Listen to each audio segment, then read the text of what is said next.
production of Fox Sports. We are Blackmore. We are St. Louis. Over the weekend, a tough series for St. Louis. After a win on Friday night, the Bats came alive for Pittsburgh against the St. Louis bullpen. The Pirates, in taking 2 of 3, have moved into first place. And now Adam Wainwright and the St. Louis Cardinals welcome the Cincinnati Reds to Busch.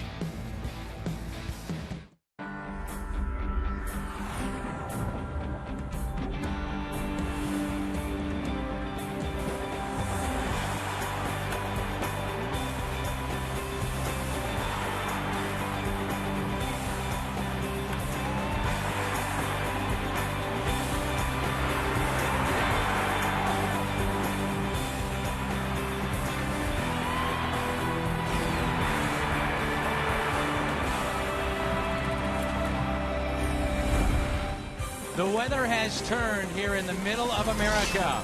St. Louis, Missouri, and Busch Stadium. A beautiful night for baseball as the Cardinals play host to the Cincinnati Reds. The Reds are loaded with big bats in the middle of their lineup. He knows them well. That's Yadier Molina. He'll team up with Adam Wainwright tonight. And welcome to St. Louis Cardinals baseball. That's Rick Horton. I'm Dan McLaughlin. And Rick, let's jump right into it. First bank, first take. The Cardinals since 2004, whether it be at Busch Stadium 2 or at this ballpark, really have played the Reds very tough. And with the Cardinals struggling the last 48 hours, this could be the perfect antidote.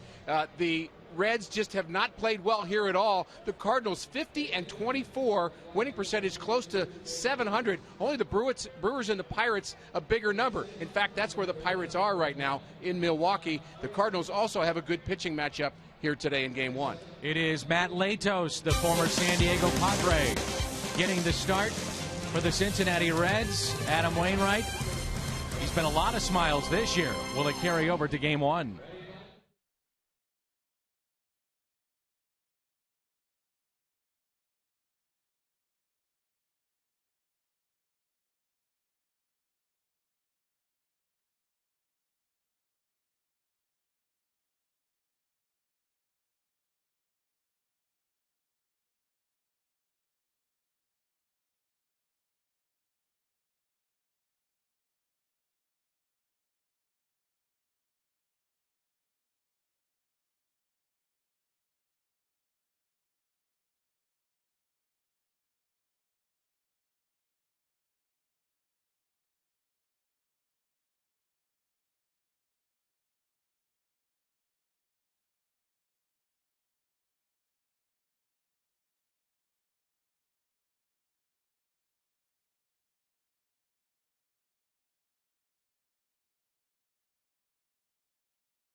game set here at Busch Stadium.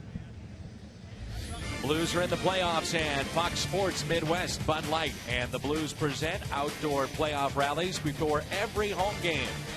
Enjoy bands and a great pregame party tomorrow night before the Blues and Kings from Scott Trade Center.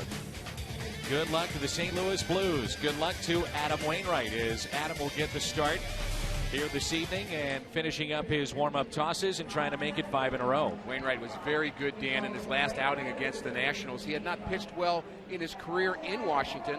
Hasn't pitched well against the Reds either, but maybe he'll buck that trend as well. So big number 50 is on the mound. There's a live look at Adam warming up here at Busch Stadium. We've got more coming up on Fox Sports Midwest.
One of this 3-game series.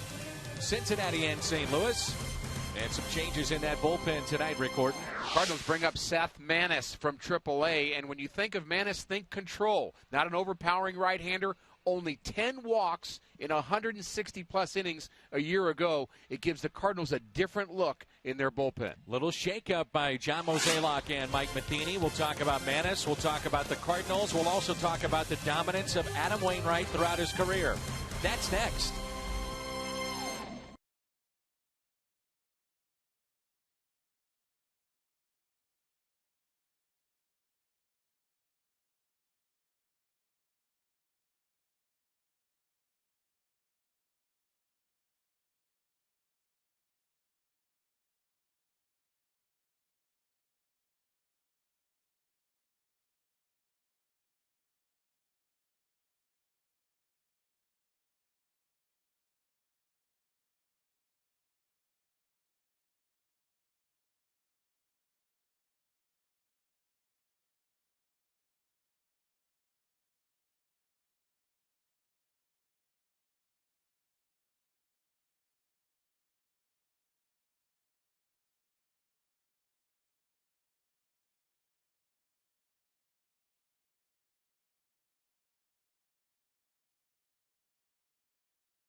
saw Adam Wainwright pitch here at Busch Stadium. He threw his 5th career shutout. Here's a look back at the 5 most dominating starts in Adam Wainwright's career.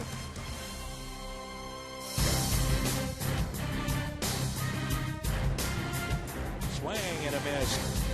Wainwright, another strikeout. Complete game for Adam Wainwright. His first career complete game shutout.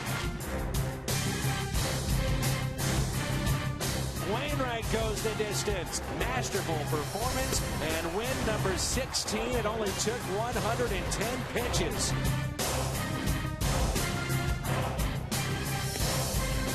That is a nasty breaking ball that time. Curveball and a strikeout. Wainwright goes the distance. A 4-hit shutout. Good fastball on the inside corner. Swing and a miss on a breaking pitch. And that's exactly what Adam Wainwright does. His 4th career shutout. Got him on the outside corner. Got him!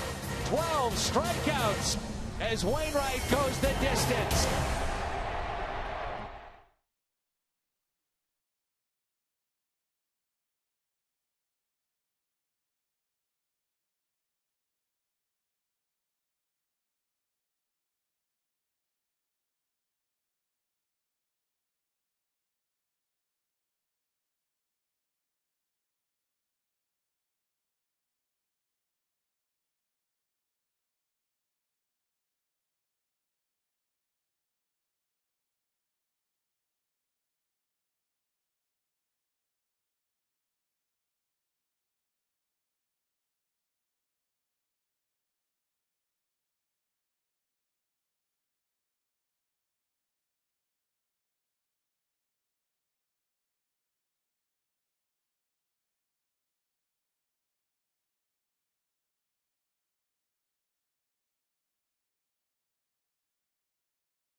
Brought to you by Bud Light, the sure sign of a good time. Here we go.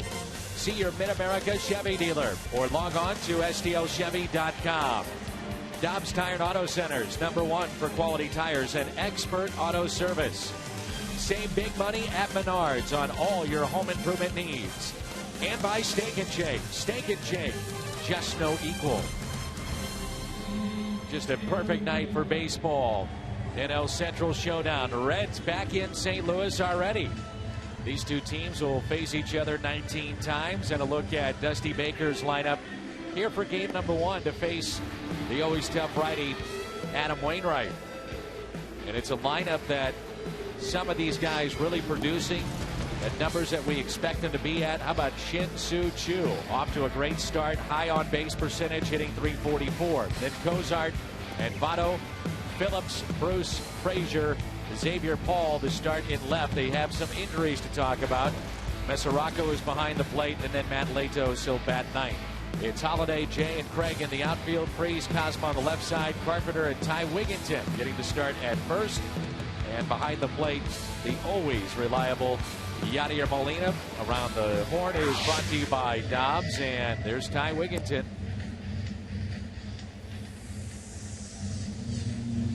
Wigginton playing first base today with Carlos Beltran on the bench. Beltran feeling a little bit ill. He's available and a little bit under the weather a day ago, and there's the numbers for Adam Wainwright looking for his 5th victory. And what you really love about Wainwright is the fact that he is striking out so many batters, and he's walked only 1, and that was semi-intentional. That is just incredible numbers, walk to strikeout ratio. Wainwright has been very, very good at controlling the counts.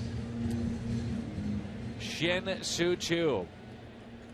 Talked about it in the first series with the Reds. They really struggled at the top of their lineup a year ago. On-base percentage was awful, under 300. So they went out and got Choo, and he has delivered. He slices one into the corner, and that's how we start the series. It's a fair ball. Dug out by Holiday, and Choo will stop at second base. It's a leadoff double.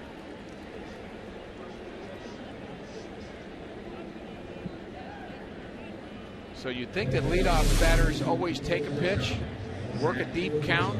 That's how they get good on-base percentages. Well, every once in a while they take that pitch right down central and give it a rip, and that's what Choo just did. He has been on base, Dan, almost half the time. And just incredible. He leads the league in on-base percentage, and has now had, of the 26 games he's been on base 25 of those games. Here is Zach Cozart at the second spot in the lineup, looking to bunt and pushes it foul. I mentioned a year ago they had Drew Stubbs in that leadoff spot. Stubbs, more of a base stealer and pretty exciting player, and we kind of saw some good moments from him in the outfield and on the base pass, but he struck out so much. And Choo brings this Reds team something they haven't had for a couple of years. And the Reds have been winning at home, 12-4 at home, but on the road only 2 wins, 2-8. Here's the 0-1 pitch to the shortstop tonight. Long look by Wainwright. Zach Cozart pulls it back, and you see the Reds bunting here in the first inning, realizing that Wainwright has been so good this year. You get somebody in scoring position even early in a game trying to sacrifice. Dusty Baker says this may be my best chance tonight. Who knows? And it's part of setting up your lineup to where you've got a traditional number 2 batter that can do things with the bat, like move runners over and bunt. When you have a power guy in that lineup, you're really hesitant to do this early on. Trying to keep Choo close at second, and it's taken for a ball outside. 2 balls and 1 strike. Wainwright, his last time out was against Washington, and he was terrific. I asked Mike Matheny about lifting Waino in that game. He said it was a short conversation. He was none too pleased. Probably wasn't too happy with him the day after, but so what? Club got the win, and so did Waino. There's the bunt, and Wainwright only play is to go to first. Choo advancing to third on the sacrifice. Number 19, first baseman. Trying to sacrifice, the pitcher generally tries to throw the ball up in the zone. They're typically difficult pitches to bunt. You've got to get on top of it. Cozart gets that job done, deadens the ball in front of Wainwright, and advances Choo. Many teams in the league have elected just not to pitch to Joey Votto. Average is down this year at 284. The infield is in, and that's why he delivers a 1-run lead for Cincinnati. Joey Votto with his 11th RBI.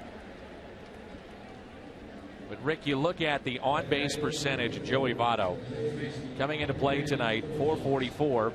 He had already been walked 26 times, so many teams electing not to deal with the former MVP. This time it's a curveball up a bit in the zone to Votto. I asked some of the Reds personnel, will Votto ever start to expand his zone to become the RBI guy and not just take walks? And the answer was an emphatic no. He is a guy that is very disciplined at the plate. He's going to take his walks if you give them to him, and he just believes that's the way you hit, and you can't kind of argue with a guy that's hitting .316 in his career. Because of the injuries that the Reds have had, their second baseman will bat cleanup, and he has been a really versatile player in his years in Cincinnati as far as where he lands in the lineup. He's batted leadoff, second, third, and fourth.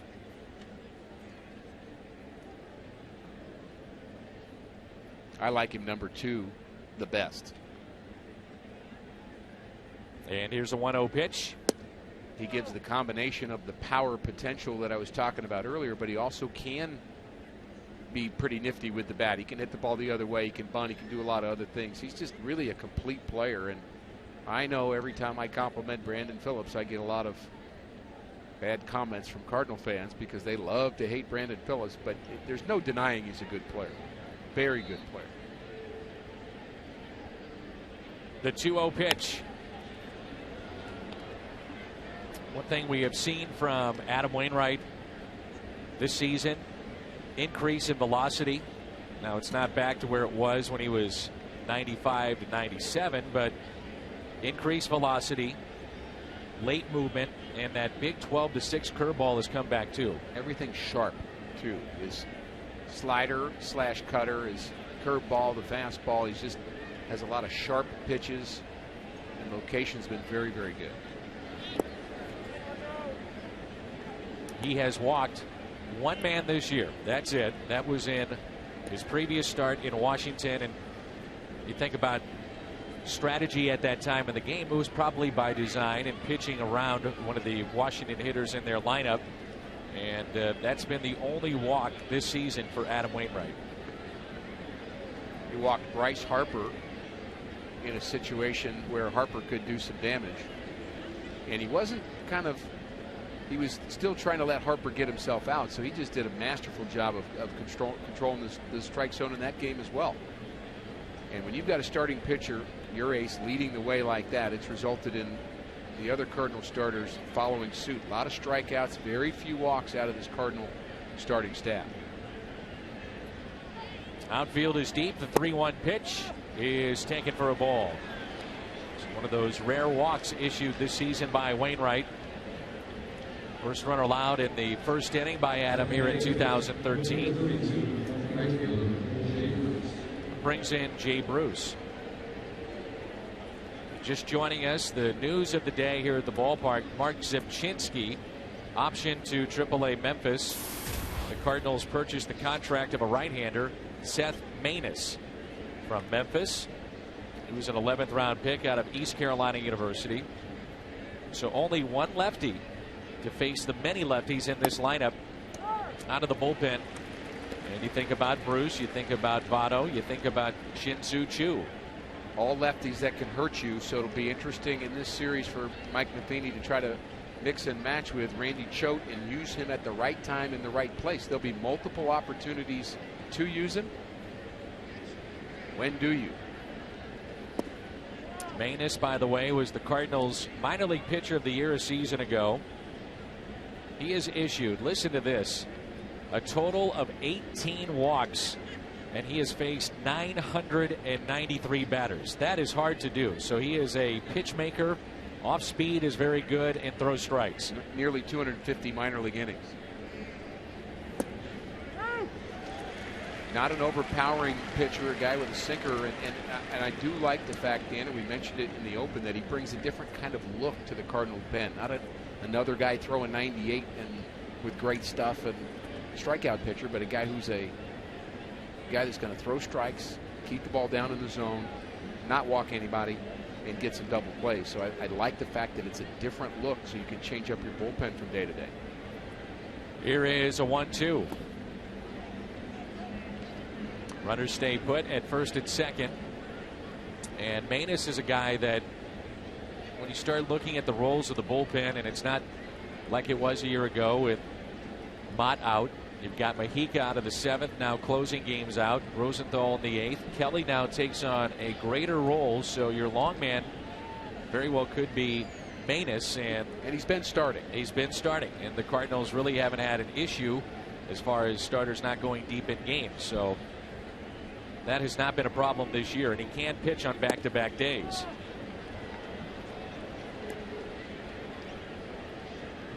And it's another reason you pitch well in spring training, because you're opening some eyes, even though he just was there, I don't want to say as a courtesy. He was invited to spring training as a rostered player. Actually, he was a non-rostered player, but he was invited because he pitched so well the year before and opened some eyes, and Cardinal staff remembered.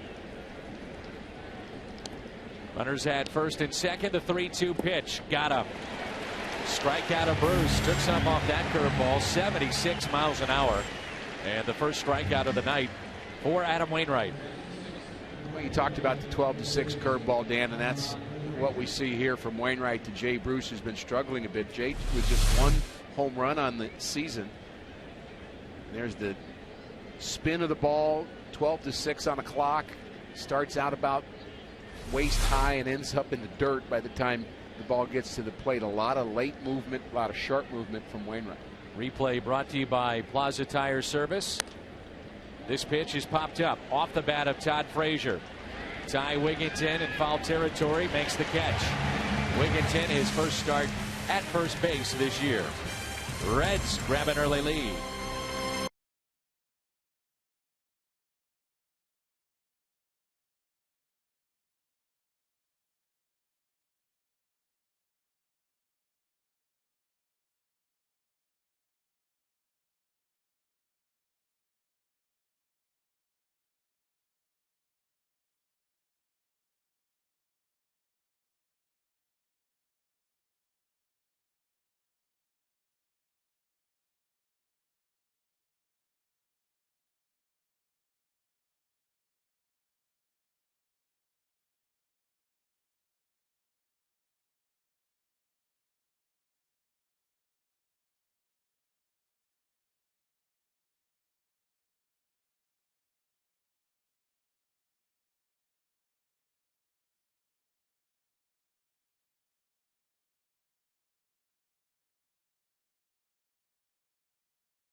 This year, it's John Jay, then Carpenter and Holiday, Craig, Molina, Freeze, Wigginton, Cosma, Wainwright.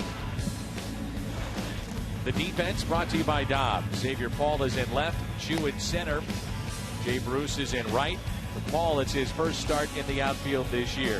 Frazier and Cozart on the left side, Phillips, Votto on the right side, and Devin Mesoraco is behind the plate. Matt Latos, very good right-hander on the mound for Cincinnati. 5 starts for Cincinnati this year, all quality starts, and Cardinal fans may remember his start here the last time the Reds were in town. The Cardinals took 2 out of 3 games. He started that game where the Reds scored 9 runs in the 9th inning. We remember that game well. That was Jaime Garcia and Latos, and it was also the game that Chu dropped 2 balls in center field. So a quality start because there were some unearned runs in that game. John Jay back to the familiar spot of leadoff tonight. 9 for 20 in his career against Latos. Also 4 for his last 8. And here's a 1-0 pitch.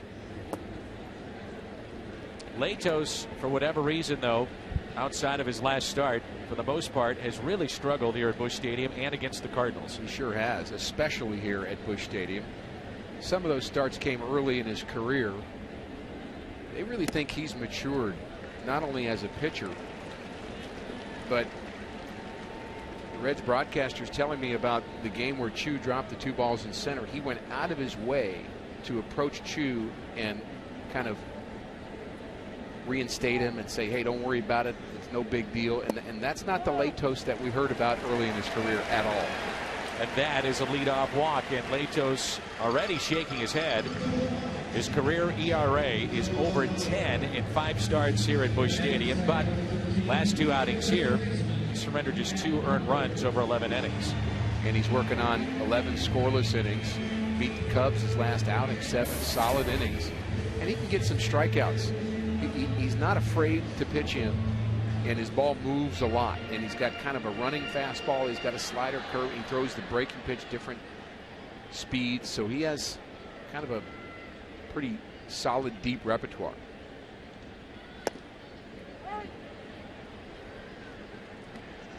A lot warmer here tonight.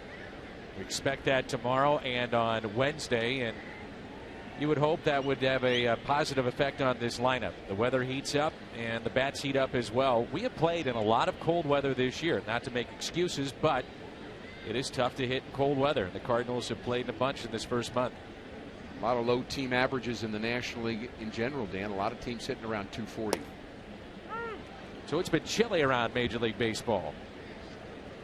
A lot of teams have lost a lot of games in the early going. Yeah. And the doubleheaders that pile up are going to matter. The Cardinals hitting 247 as a team, and that's just what the Reds are hitting. And the difference with the Reds is the Cardinals are hitting better with runners in scoring position and scoring more runs than St. Louis. There's the 0-2 pitch. Carpenter called out on strikes.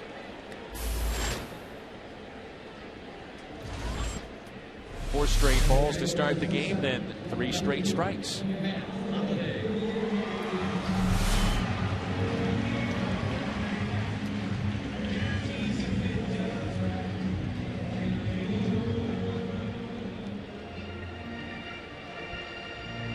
Reds won in Washington over the weekend. As you get a look at the numbers for Holiday, ended that 8-game road losing skid. It was a 5-2 win yesterday.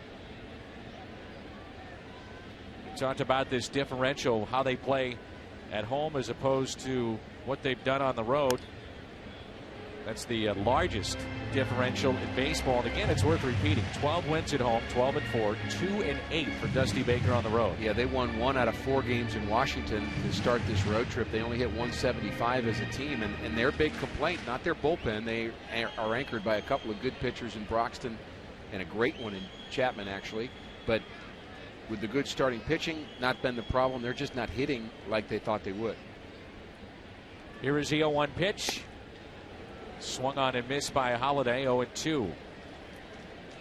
Everybody's got a thought about Dusty Baker, and he certainly has a great personality that he brings to the game. I'm a big fan of Dusty Baker's, and we've had some dust-ups with him, no pun intended.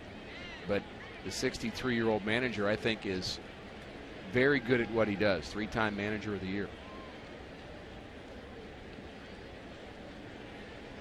Here's the 0-2. Dusty, all those great years he had with San Francisco, 1 win shy of a World Series championship with them, and also 1 win shy of getting to a World Series with the Chicago Cubs.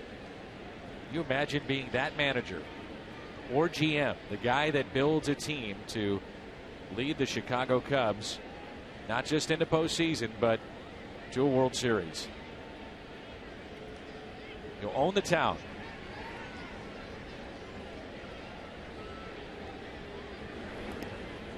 Ball scoots away, and John Jay is in scoring position.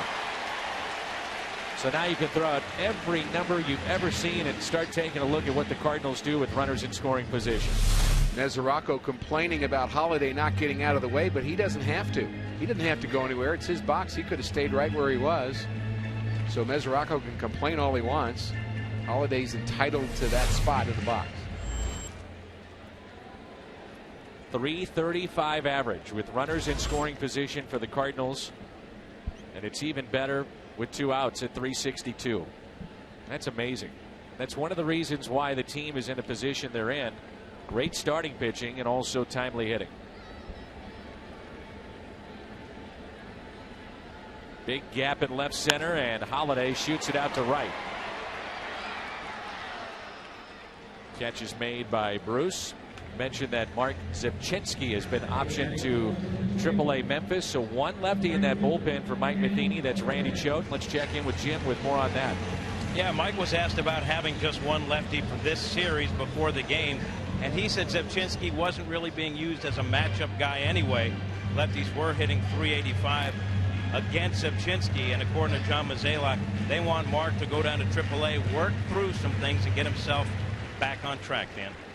It's also a move, Rick, and I would assume you would agree with this. It's a shakeup. Yeah. It's something that catches your attention if you're wearing the birds on the bat. Well, you caught my attention in your comment, and this is where the Cardinals are, and it's interesting to evaluate just where are they right now. I mean, you'd say 48 hours ago, you'd say not a bad spot.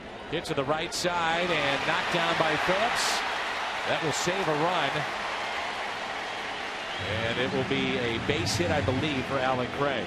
Should be a hit, Dan, and Craig has not hit Cincinnati well. They've handled it better than any team in baseball, in fact. The Reds have been at just 188, but this ball hit to the left of Phillips, and he's just got to try to keep that in the infield, make sure that run doesn't score. Gold Glover. Would have been a nice play if he made it, and he's made those before.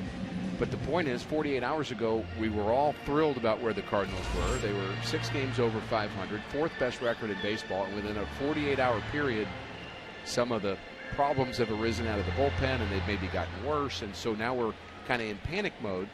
Some are, but I don't think panic is the right way to go about it. But it's not bad to tinker some and to maybe send some little messages that, look, performance matters.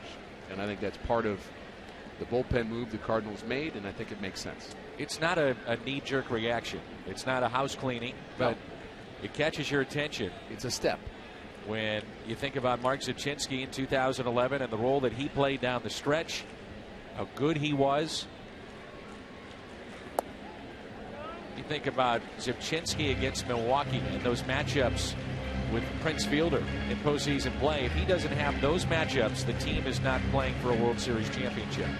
And hanging with Zepp on the Cardinals winter caravan for a couple of days, one of the things that found out just by looking at his stats even closer, the second half of the season, ERA under 2. Right. So he had a bad first half last year, but his second half was good.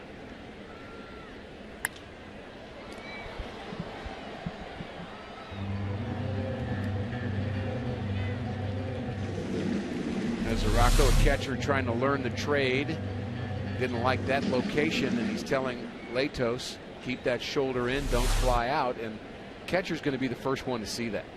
Pitcher feels it, but not bad to have a catcher remind you. And they really miss Ryan Hannigan behind the plate because he's a guy that handles the pitchers very, very well. Molina, a couple of hops to second, flipped over, and we move to the second. 1-0 Cincinnati.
Some of the biggest names in baseball: Molina, Phillips, Wainwright, the Cincinnati Reds, and the St. Louis Cardinals here in Game 1 from Busch Stadium.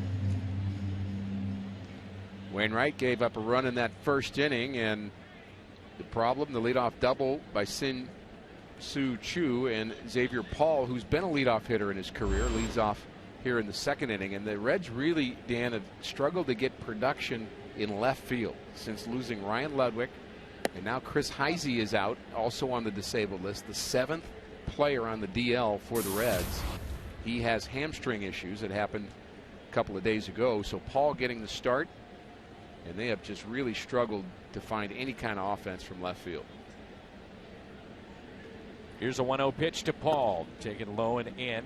Ryan Ledwick actually at the ballpark today. The Reds asked him to come in. They have a team function here in St. Louis during this road trip. They wanted him around for that. And he still has his arm in a sling, and his shoulder separation and his torn labrum were pretty nasty. So he is not expected to be back anytime soon. But his attitude, as we would expect, was very, very good. Prior to coming to St. Louis, and there is Walt Jocketty and his staff here in town, but prior to coming into St. Louis, Ryan had told me that basically he was going to give it one more shot in the minor leagues, and it was John Mozeliak who reached out to Ryan and his representation and said, we'll give you a shot. He comes to the minor leagues and puts up big numbers, and John had seen him play and said, we need to take a look at this guy and see what's left in the tank. And little did we know, there was a ton. Silver Slugger, All-Star, and it's one of those cases that it's a guy that just needed a chance, and he got it and made the most of it. Here's a ground ball that's hit to second, and Paul is retired. You know, sometimes you forget that you got that chance, and then you kind of get used to your situation, but not Ryan Ledwick. He said exactly what you said today to me. He said, how can I be upset about where I am right now? I want to be playing, but I know I got hurt early in my career and I thought I was done, and I'm just so grateful that I got a second shot, and I'm going to work to get another one. Just perfect attitude. And you know, Wainwright's had his share of issues too, injuries, and most notably the Tommy John. And you know, it's got to creep into your head, am I ever going to be back again? This is Devin Mesoraco. Speaking of Tommy John, you never know. There's one guy that's had it, Jaime Garcia, and we're still in that wait and see area right now with Jason Mott, Cardinals closer. Mesoraco hits it in the air down the right field line, and it's out of play. And going back to Ludwig just for a moment, you know, he had some odd injuries too early in his career when he was hit by a pitch and a wrist injury. He also had a knee injury, so there were different ailments that he dealt with along the way. And clearly, he's got talent, and he showed it off here in St. Louis. He grew up, by the way, a Reds fan. So his grandparents love the Reds, and he said it's a dream come true to be playing for Cincinnati.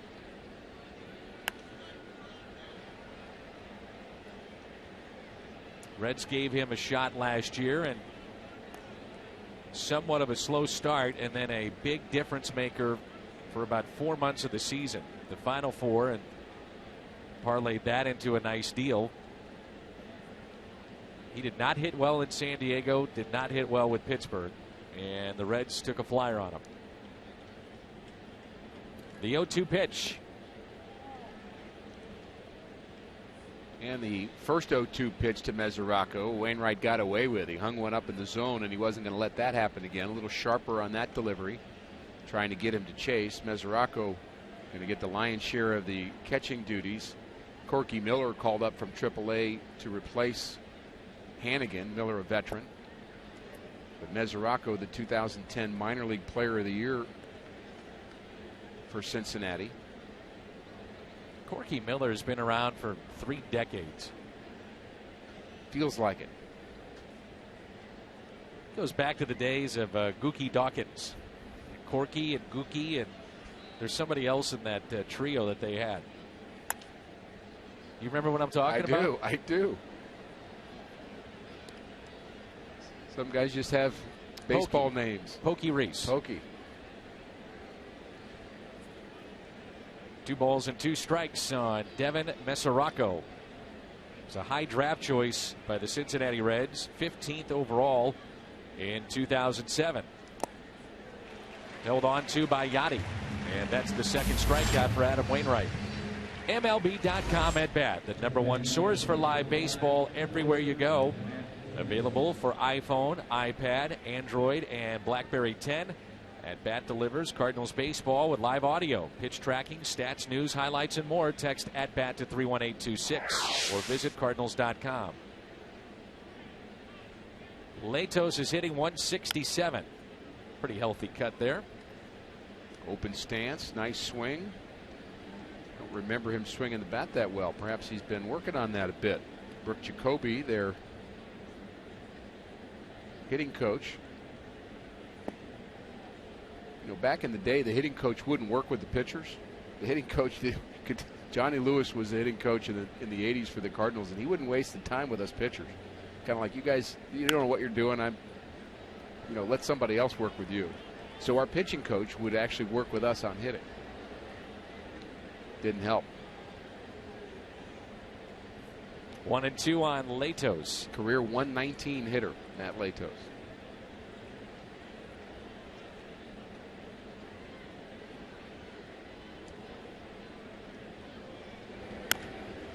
Breaking ball, slowly hit.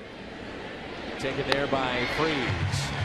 And speaking of David Freese, he'll lead it off, trying to get things going for himself and the St. Louis Cardinals tonight.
On Sunday, May 12th, 25,000 fans, 16 and older, receive a floppy sun hat presented by Diet Coke and Schnucks. Bring your mom to the game or pick one up for her Mother's Day weekend. That's Sunday, May 12th. Get your tickets now at cardinals.com/promotions. What a beautiful night for baseball. And David Freese will lead it off as we move to the home half of the second. It'll be Freese, Wigginton, and Cosmo. Cardinals need to get this guy going. He's hitting 178. No home runs, and he's driven in 3. You pick one Cardinal you'd like to get hot, it'd be this guy. David can carry the team offensively when he is hot, and it also seems that he can be kind of a trigger for other players around him to swing the bat better. You just kind of always have this sense when David's hitting, Alan Craig's hitting, and everybody else in the lower part of the lineup, and Molina, I think he can really jumpstart the offense. And really, he's had some awful at-bats for David Freese, and he would be the first to agree with that. In fact, he says he's just not seeing the ball. Seems like he's late in his recognition of the pitch, and he's kind of having a lot of kind of emergency hacks, we call them, where you're just kind of sticking the bat out and hit the ball the other way, and that's not driving it. 1 ball and 1 strike. He's a leadoff man here in the second inning. So he chops it towards third. And there's 1 away. Get to the ballpark today, and you see the name of Ty Wigginton in that lineup. So Carlos Beltran sits tonight. Craig moves out to right field. And you have Ty Wigginton at first base tonight. Hitting just 167 on the year. No home runs, and he's driven in 1 RBI.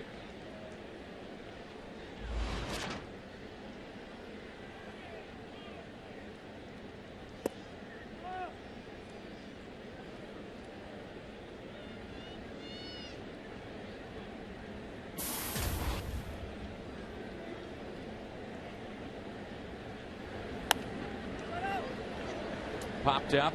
Besaracco is running out of room, about 3 or 4 rows deep in the green seats. 1 ball, 1 strike.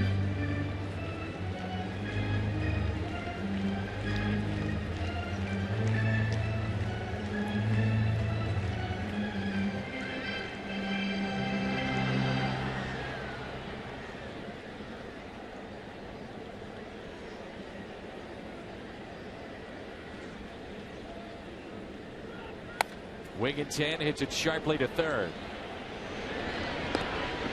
2 outs.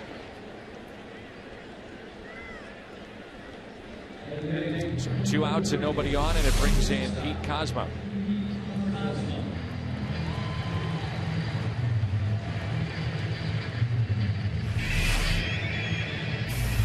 Never understood why the first baseman falls back when he's catching that ball right there. Well, instead of stretching forward and just getting himself out of the way. Well, I think what you're doing is, you know, the ball's going to clear the runner. You're trying to make sure you clear the runner. And part of the reason is you want to make sure you don't get caught catching the ball on top of the base if it's offline a bit. And if you get caught catching the ball on top of the base and the runner eventually runs through you, I mean, you end up being in a vulnerable position. And you only do that when the throw is there in plenty of time. Sure. We saw Albert Pujols early in his career stretch out with his left hand towards the left on a throw that was towards the infield side of the bag, and the runner ran into him and hurt his elbow. And that's a classic baseball injury, and he was taught to stop doing that. 1 ball and 2 strikes.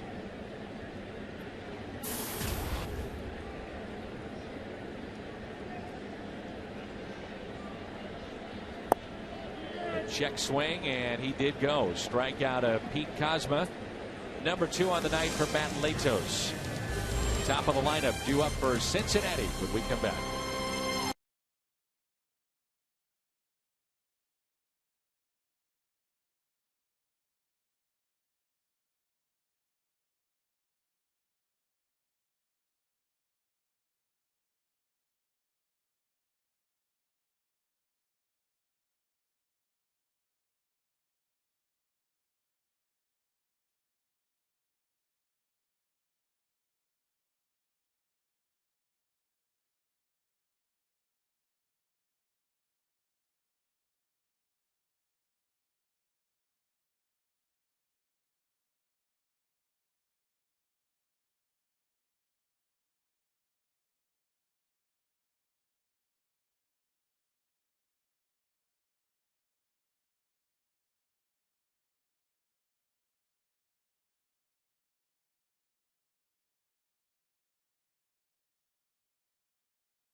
Brought to you by Schnucks, your neighborhood hometown grocer. Steel, available exclusively at a servicing Steel dealer. Visit steeldealers.com. And the Chipotle Chicken Club combo is back for a limited time at Jack in the Box. Try one today with fries and a drink for just $4.99 plus tax. Rick, we've had a lot of people here at the ballpark, also on Twitter, asking us about Mitchell Boggs. And Mike Matheny said today that yesterday afternoon was as close to right as he's been. Now, he also said, I understand the media, no one is going to agree with that. However, and he was quick to say that. Yes, he was. And Mike, though, they looked at tape. They also watched, obviously, during the game, and they felt that his stuff wasn't bad. And you think about the near strikeout, the little blue pit. A lot of things have gone wrong that if maybe a pitch or two goes right, we're talking about a different looking Mitchell Boggs. There's no defending the results of Mitchell Boggs so Correct. far. That's not what we're talking about. I will say, if he'd had the 7 or 8 games that he's had recently in the middle of the season, we might not be talking about it, because when you have a bad start, it gets magnified, because that is your ERA. That's your whole season. But you have a decent start, you have a few 6 or 7 or 8 bad games in the middle, and your ERA goes from 2 to 4. Nobody really kind of pushes the same panic button yet. But Mitch has got to figure it out, and he's got to make better pitches. No doubt about that. But we did see him throwing downhill and with good sink and good movement and good velocity on, let's say, a handful of pitches. And I think that's what Mike's talking about. Not enough, because when you come out of the bullpen, you can't make mistakes. You don't have room to make mistakes. You throw 15 pitches in a game, 14 of them better be good. So Zach Cozart, the second man in their lineup. Sacrifice back in the first.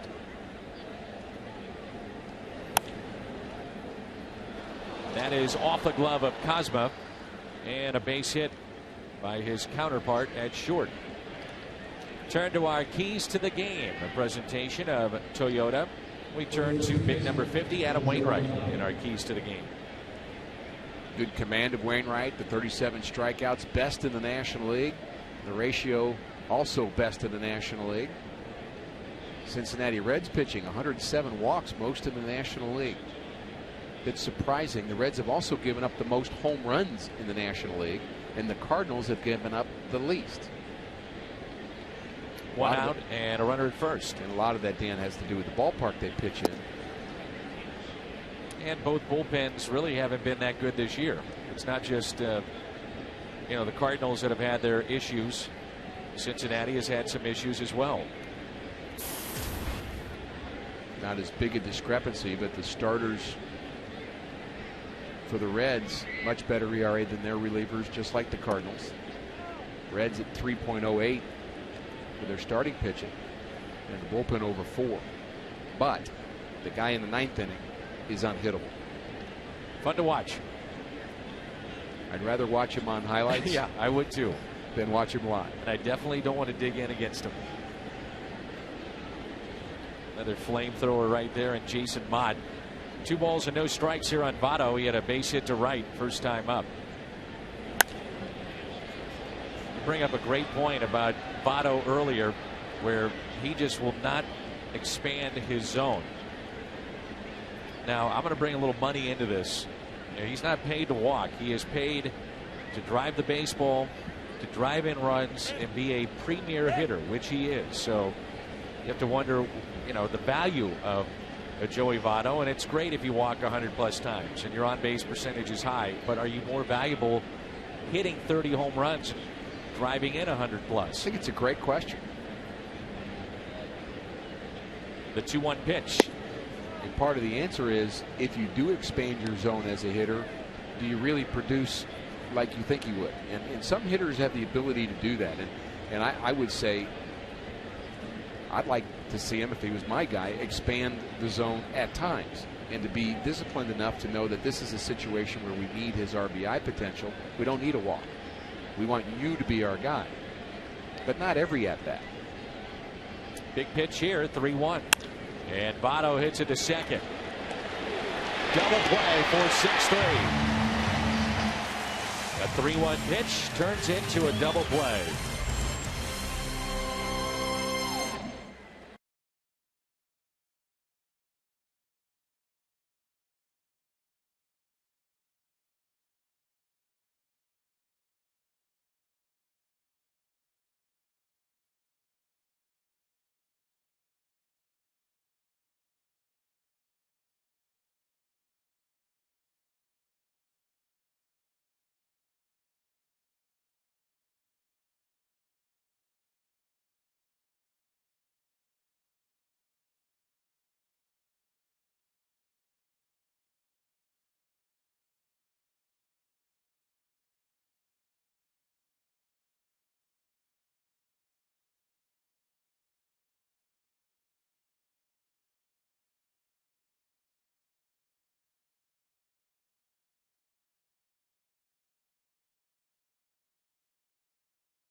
Vegas, and you'll get a Loge level ticket and a free Cardinals tank top. First college night is tomorrow, so get your tickets at cardinals.com/college.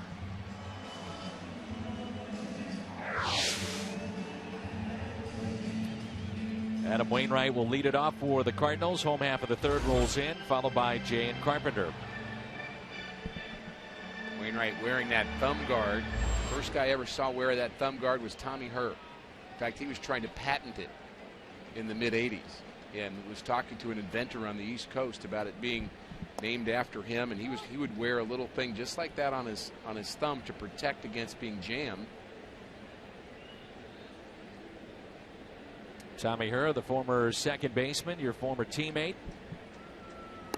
And at last check, what has Tommy been up to? I know he was in coaching. Coach for a long time. His kids both played minor league baseball for a number of years, and Tom lives in Lancaster, Pennsylvania, same place Bruce Sutter is from originally. Couple of hops to second. Brandon Phillips.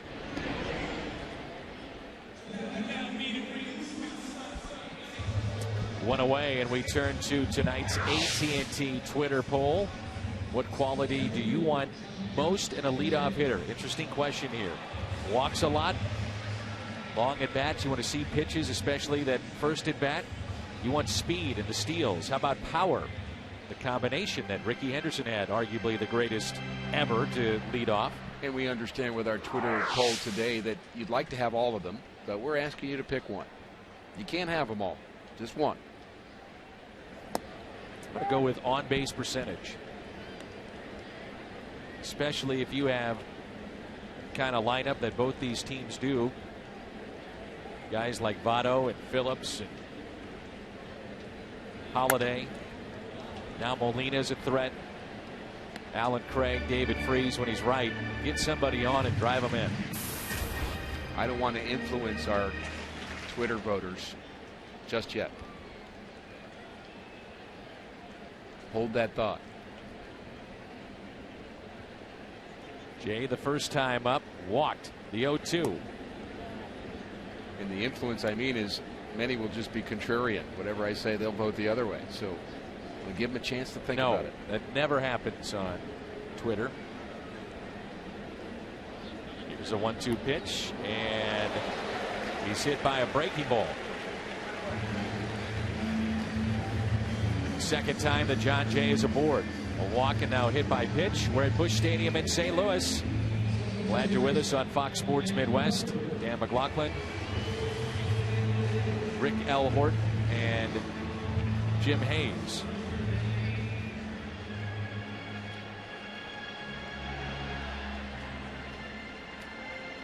Talked to Matt Carpenter at the cage today, and I said, if you're hitting leadoff, do you change your approach at all? You know, that they're asking you to do something that you're typically, well, at least you haven't been asked to do in the past at the pro level. And he said, not at all.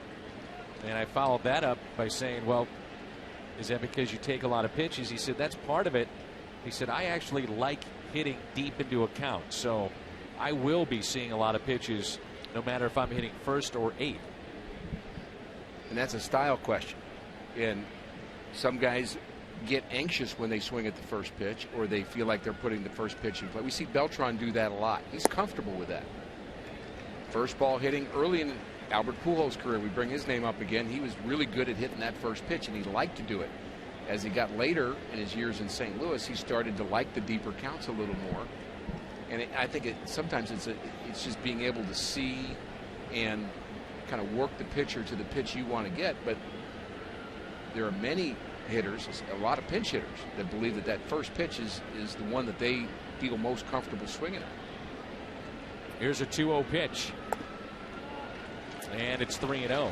I've talked to John Mabry a lot about his philosophy with hitting. And one of the things that he talked about that he learned as being a pinch hitter, he said, look, you always hear pitchers say, I want to dominate the strike zone, or I want this side of the plate. He says, how come a hitter doesn't say, this is my side of the plate? And he said, you know, you've got so much room. Take one half and understand that if you get a pitch in that half, go hack it. That's your pitch. There's a walk after he hit a man. Matt Holliday lined out his first time up. Good chance here for the Cardinals. Barnes Jewish Hospital difference maker since 2009. Look at those ranks and what Matt Holliday has done. 2009 is when he arrived on the scene here in St. Louis. Trails Albert in the RBI department by 3. Runners at first and second with 1 down. He could tie him up with 1 swing of the bat.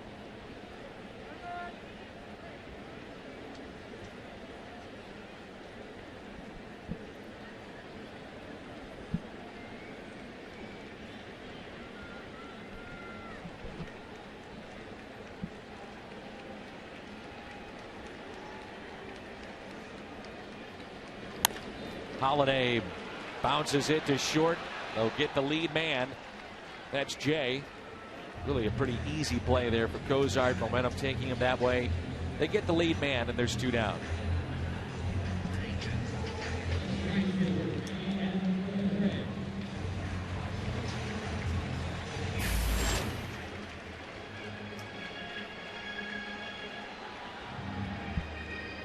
Still waiting for that first home run from Alan Craig, and I'm sure he's sick of hearing about that. He has, though, driven in 18. Craig has been so good with runners in scoring position, back-to-back seasons, 400 hitter. And this year, even better, 444 with 17 of the 18 RBIs with runners in scoring position. Always been a good RBI guy. The power has not come yet. I asked Mike Matheny about it. I said, what separates Craig from others in this spot? He said he has the ability to take himself to a different level where others cannot. He said he's just an elite pressure RBI player, which was interesting to hear that he called him elite in that regard. Nice thing to have your manager say about you. You bet. Pulls it foul, 1 ball and 1 strike. He said when the stakes are raised a little bit, he said, I'm not sure there's anybody else I want at the plate other than the man right now, Alan Craig.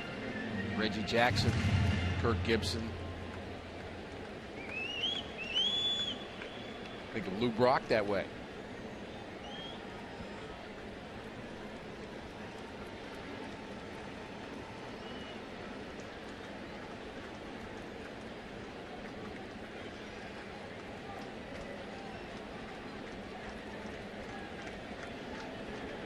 One pitch to Craig. Reaches for it, hits it to Frazier. Force play at second. And the Cardinals are through. St. Louis is stranded 4 on the night.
in Oakville, Missouri. Good question tonight. Do pitchers today have to pitch to their strengths or the umpire's zone? Carsoup.com. And before we answer that question, it's 1-0 Cincinnati as Phillips will dig in. And Rick, there was a lot of talk about umpires the last couple of days, in particular with Tom Hallion and Mr. Price of Tampa Bay. Those two got into it, and a lot of talk afterwards about the strike zone and the lack of strikes called. So, you know, your era different than what we're watching today? What's the answer to that question? Well, and some would say better, some would say worse, but the difference is that the umpires are being judged against Quest Tech and the reality of what the technology is showing to be the real strike zone. So umpires are judged every night. They get a DVD every night. How did they do? And they get evaluated every single game they do behind the plate based on the real strike zone that is handled electronically. So it used to be that the umpires would have a bit of a feel for a pitcher like Wainwright, who's trying to hit corners, or this corner is pitching in or pitching at the knees, and they would kind of adapt the strike zone to what the pitcher was doing. So to answer that question is the pitcher now has to pitch to the real strike zone, and some would say that's good, some would say it's not. 0-2 the count on Phillips. Walked his first time up.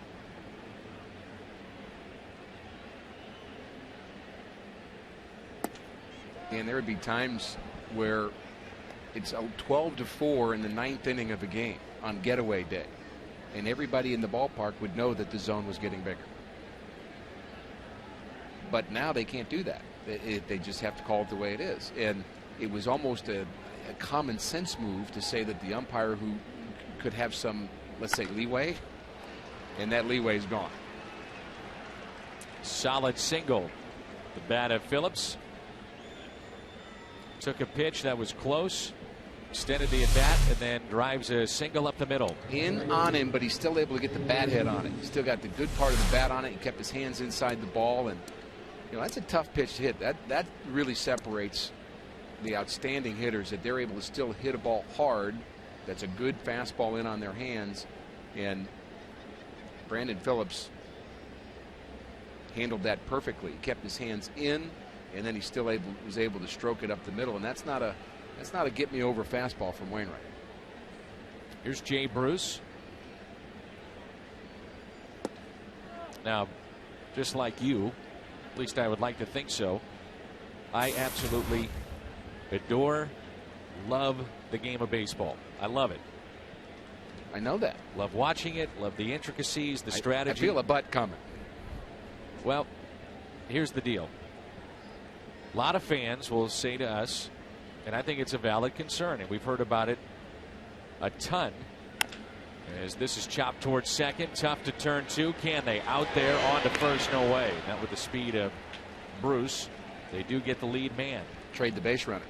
But you think about the strike zone, and if it is bigger and truly called the way it's supposed to be called in the rule book, you would have the time of games sped up.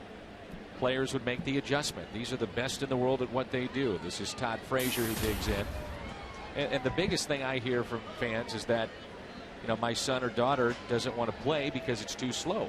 They love hockey, they got football, you've got basketball, you've got video games, whatever the case may be. Now, to me, that's the beauty of the sport. I agree. One of the beauties.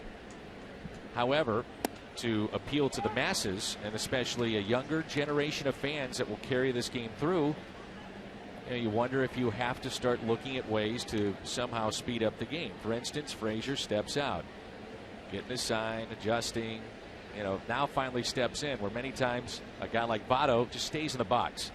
I love that. You're there to hit, get in the box. Here's the 0-1 pitch. Well, I think the baseball reality of what the game really is, Dan, is, if you have a plane to catch, don't go to a baseball game. and don't bring your watch to a baseball game. It is not a game where we're looking at the clock and shouldn't be.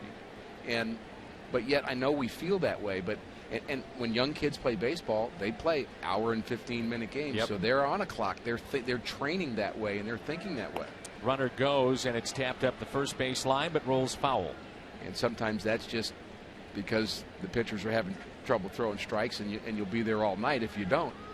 But to be trained, I think, to enjoy that aspect of the game, that it's kind of a timeless game. It's where you can just get lost in the game and get lost in your connection with your family at the game, keep score, get the popcorn. I don't care what time it is. I think that's part of what people love about this game and being at the ballpark, in my view. Hey, I'm just bringing it up. Yeah, I'm one of those that loves it. No, I agree. Here's a 1-2 pitch. But I think that the point being is that it's the younger generation. Yeah. You know, the kids of today. And not all are like that. Some truly love the game of baseball. And you think those ladies care what time it is? Well, that's the thing. When you're at the ballpark, I don't ever hear anybody complain. A couple of them don't know who's at the plate right now.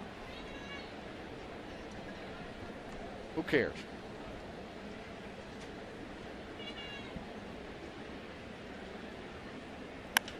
There's a fly ball lifted to deep right, and it is over the head of Craig. Bruce on his way to third. He'll stop there.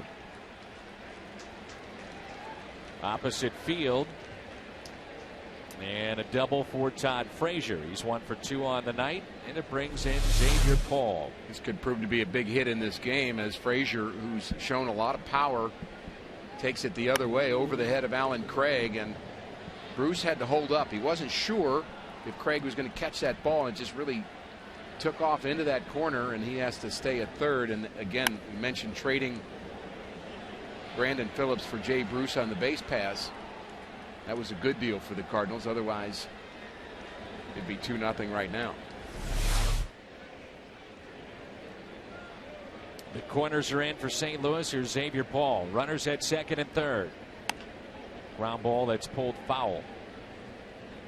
Again, Ty Wigginton a start at first base tonight. Freeze over at third. If you're wondering about Matt Adams, news is good on Adams. He'll go on a rehab assignment Thursday and Friday. And next Tuesday, the Cardinals will activate him, and they feel that there will be no issues with that, especially with the weather warming up. Cardinals will be on the road, and Adams should be with the team next Tuesday.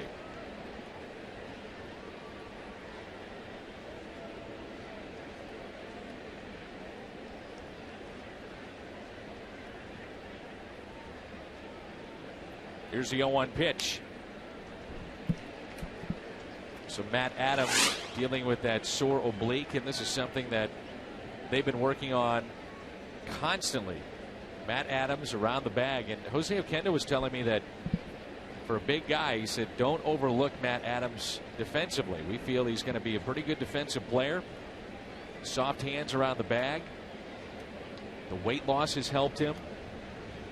Love the teaching there too. Jose showing him, you watch what I do, and then I'm going to watch what you do. And Jose teaches infield play as well as anybody that I've seen in baseball. Perry Hill's kind of the other guru infield coach. He's with the Marlins, but he and Jose are very well respected and should be. 1-2 the count. And what Jose does very early, when he says somebody can do it, he spots whether or not a guy has soft hands or not, and he can spot whether somebody has good range. And there's only so much you can do to get a player from A to B, but if anybody can do it, it's Jose.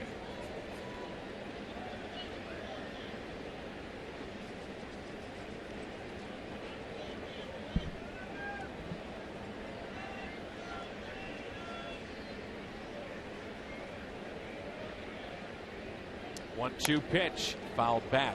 The other thing about Jose is he played multiple positions with the Cardinals, played all infield positions, was an outfielder at times, and now he's talking about how to make a throw to second base. And you can't just take for granted that Matt Adams has really thought through all of the details about where you are in the field and how you might position your feet. And Jose being very, very specific about the spot on the infield that he'd be throwing from on a 3-6-3 double play there. And that's hit out of play.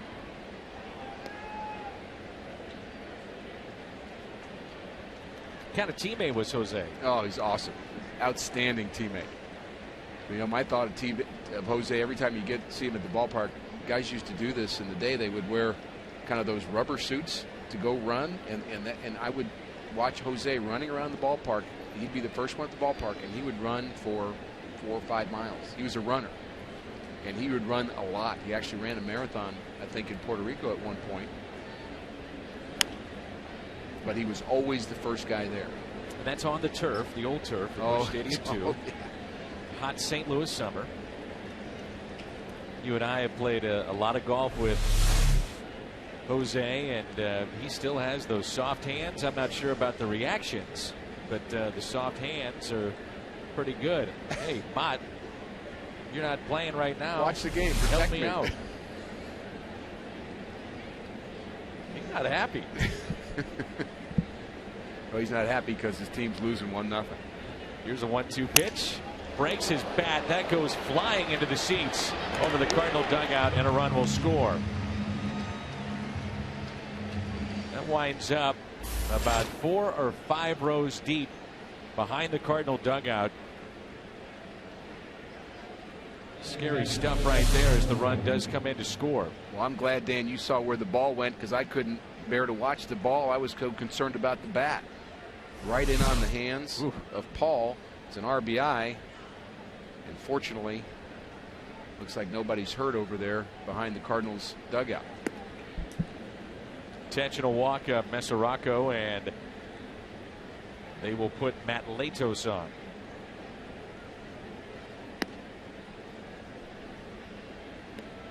Put him on the spot with 2 runners on. So the Cardinals trail by the score of 2-0.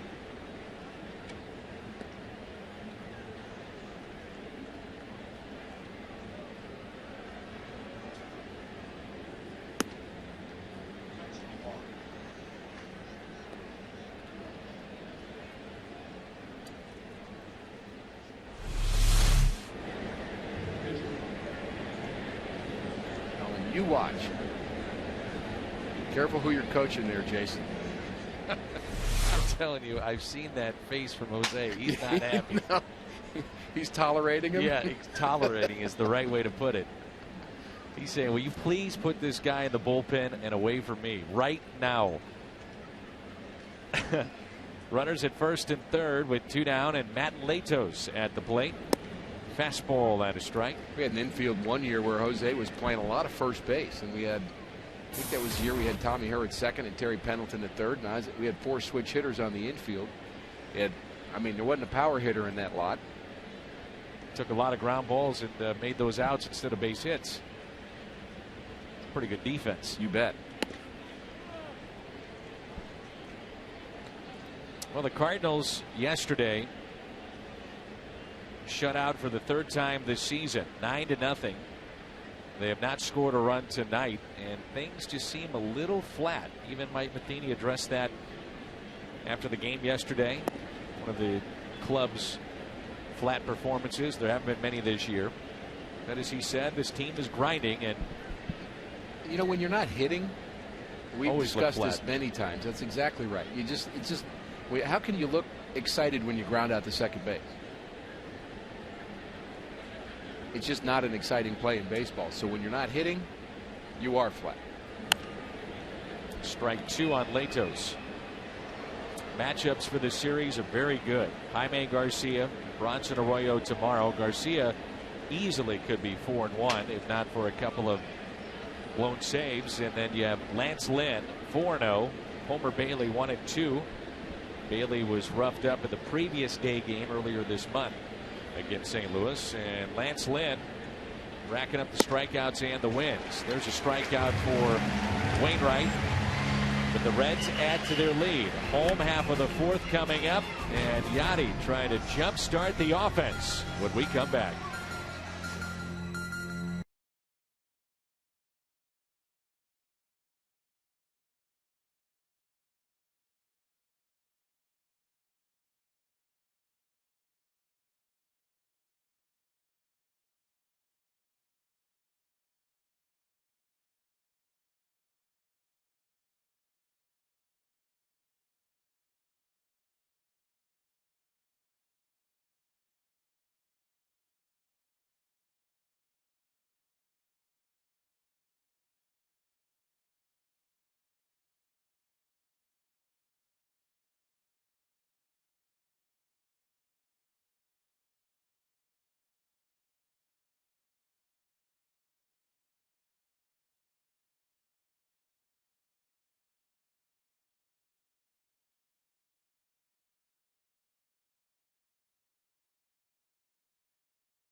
Delicious. Say good morning to the new Egg White Delight McMuffin with just 250 calories. Now just $1 at McDonald's. And it must be so. Oh, you got to take it in, he says. Hey, a happy second birthday to A.J. Sheritz. Celebrating with a little cake tonight, dressed up in his Cardinal uniform and celebrating his second birthday. Now, does that young man right there care what time it is? Well, I'm not sure he knows anything about his life at this point, much less the time. But yes, you're right. But he's just enjoying being at the ballpark, which I just love that about this game. I really do. God bless Mom. She may be having second thoughts. About the husband or the kids? I know my wife's response. You better move on. Yep. 2-0 lead for Cincinnati, and here is Yadier Molina. How about a double-A today? Xavier Scruggs, 2 home runs, 5 RBIs. He now has 7 homers this year. That's a name that keeps popping up. Yep. We've seen him on the website with plus days offensively multiple times. There's a base hit for Molina. Also making that start today was Carlos Martinez, and I know a lot of fans are asking about Carlos. He is getting very close, Rick, to either a promotion or, talking about being in that conversation of maybe being brought up to the big leagues. This replay brought to you by Hyundai, and to his credit, even though he had the visa issues, came in great shape. They thought they'd have him at an extended spring. That's not the case. So he's been pitching at Double-A and gave up a home run today, but 5 innings of really good baseball. Well, the visa issue is very frustrating. We talked about Manus being able to impress in spring training, and Martinez wasn't able to because he wasn't there. And it's good that he's done what you said, came in ready to go. And there'll be a time, there's some arms down in that Cardinal system that we'll see eventually. I don't think we have to rush that. Eventually they'll be here. A couple of them need to continue to develop, and I think he's one of them. In the dirt to David Freese. Speaking of spring training, his was cut short. And now looking back on it, you would think that it was probably a wise move. It's easy to say this now, but to not have Freese activated for opening day, and that's such a hard thing to do. David Freese, one of the most popular players, World Series hero, hometown kid. He wants to play, but in retrospect now, he's trying to get his timing down, and it's become an issue. His average is at 174, and the spring training issue was that he struggled to get that timing down because of injury. And he was ready to go. We thought one game that we were televising in spring training, and it was going to be his coming out party after being hurt by hurting his back, running into a railing on the third base side towards the dugout, and kind of bothered him for a while. And we thought he was going to come back, and it got aggravated, and so he wasn't able to do it, and that's why it kept getting pushed back. And a back issue is no fun for anybody. But for a hitter, is it still affecting him? I mean, I think that's a question you have to ask. Is he as limber? Is he as comfortable? And yeah, it's a matter of timing, Dan. But yeah, you want him there for opening day, but maybe they could have had him on the DL a little bit longer even. Maybe that couple more starts in AAA. Yeah. Could have extended him down there a little bit more. And again, easier said than done now, but no question. You can understand all the reasons as to why they wanted him as he strikes out. So Freese is 0 for 2, and it brings in Ty Wigginton. Curveball 77 miles an hour, and that's just not good pitch recognition for David Freese. He did not see the spin on it. If he knows it's a curveball, he doesn't swing at that pitch because he knows the spin is downward. He knows it's going to break. He knows it's going to essentially hit the plate, which it did. But he couldn't stop his swing in time. Ty Wigginton grounded out sharply first time up. Look, this is a tough game. And trying to get your timing back at this level. Yeah, the pitcher's not helping you. No.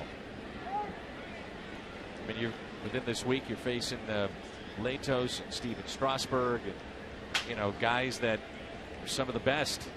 And well, right now, Freese is clearly not himself. With all the folks kind of piling on the Cardinals bullpen right now, I think it's still good to remember that they're one of the best 750 pitchers on the planet.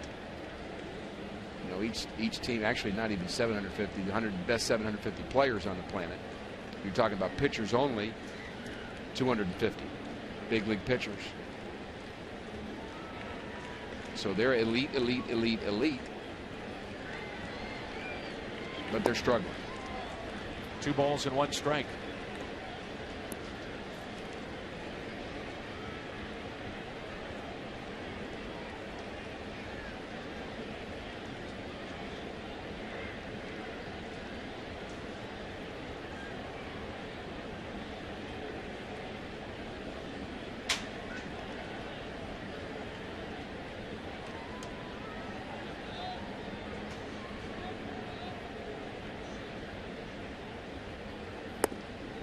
Two and 2 on Ty Wigginton. One of the names that keeps popping up all the time is Michael Wacha, who's just been sensational down in the minor leagues. Now we're hearing a lot about John Gast as well. And a reason that Gast is not here, and the Cardinals were looking for a long man. He's a starter just like Manus, but he pitched yesterday. So Gast is off to a great start. AAA. Cardinals thought about it, but he would have been unavailable basically for this series. He is a starter. He pitched yesterday, so Manus is here. And not Gast. It's all about timing.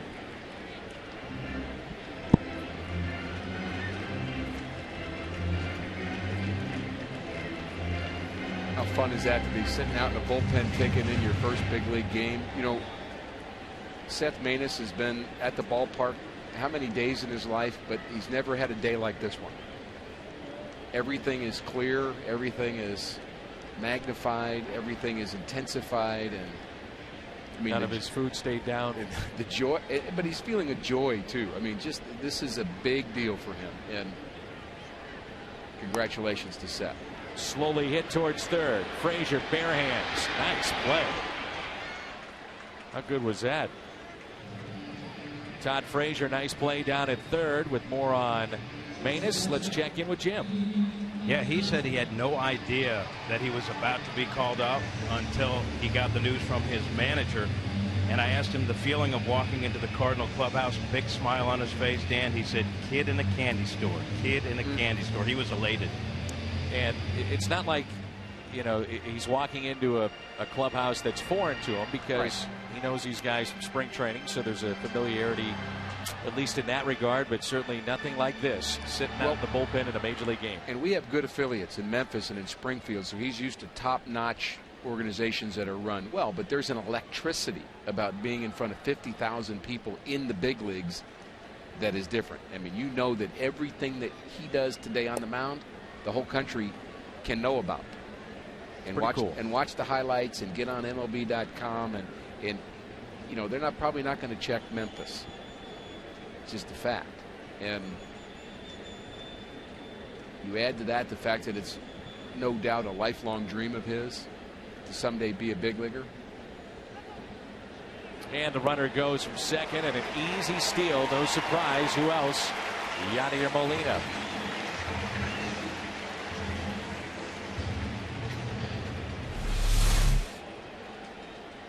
Smart base runner, takes a couple leads, and then after those steps just takes off, steals that on Latos. We've seen Yadi do that many times.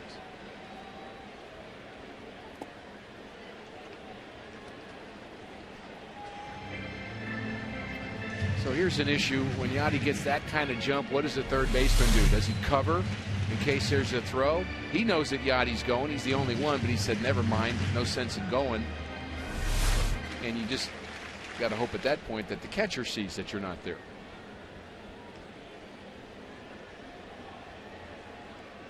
Two balls and one strike. Wainwright is on deck. Cardinals in this spot elected to pitch around Mesoraco to get to Latos, but Wainwright is a much different hitter than Matt Latos. And the Reds have a 2-0 lead. That's another reason.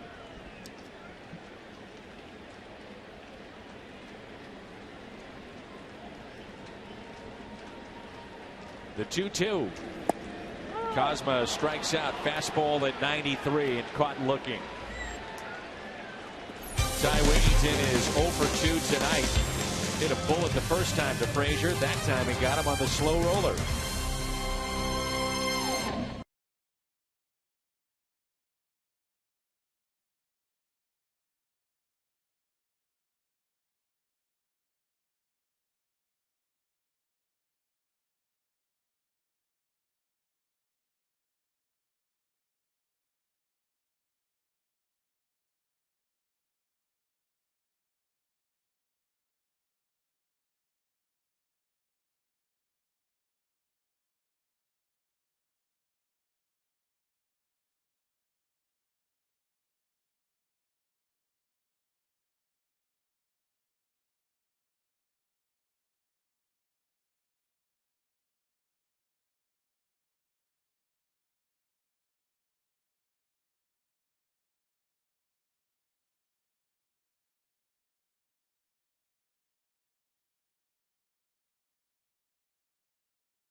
With just 2 hits, Wainwright and Latos gets away with a pitch here. You notice the up and in location from Mesoraco, and this is the last pitch to end the 5th inning. He doesn't hit that spot, but you know what? He hit another pretty good spot down and away, and a called third strike on Pete Kozma.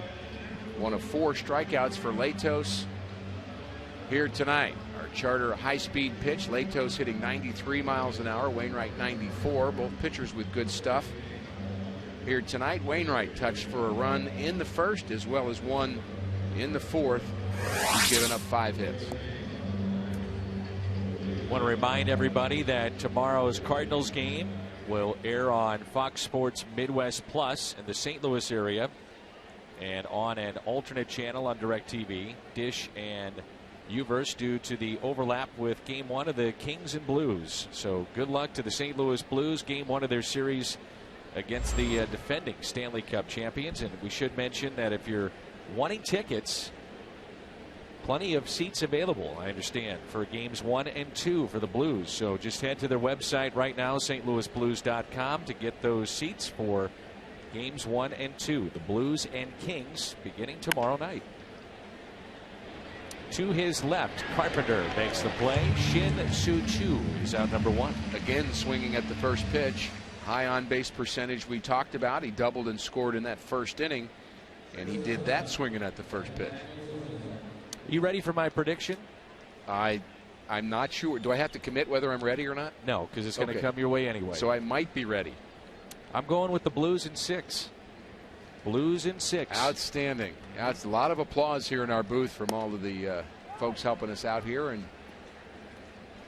I, for one, am very excited about the playoffs. I love watching the Blues. It's awesome. They're really just such a great product, and we know just how good the Blues fans here are in St. Louis. We love the Cardinal fans, but the Blues fans are just as rabid and just as supportive of the Blue Note. Cozart grounds out to Kozma, 2 away.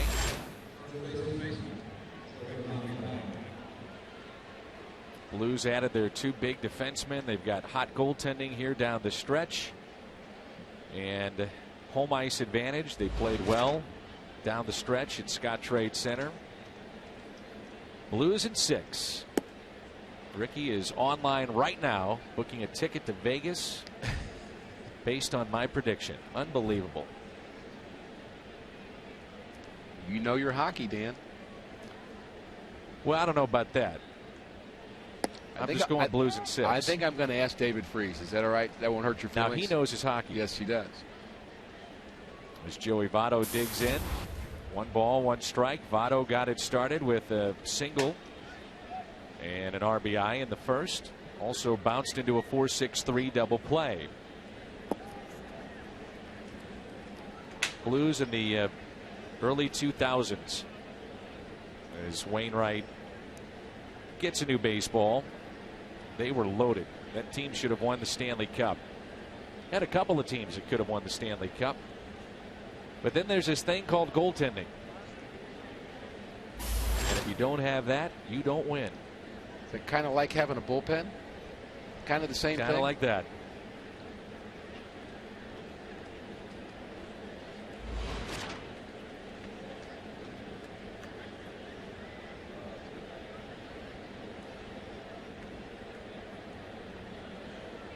Here's a 2-1 pitch.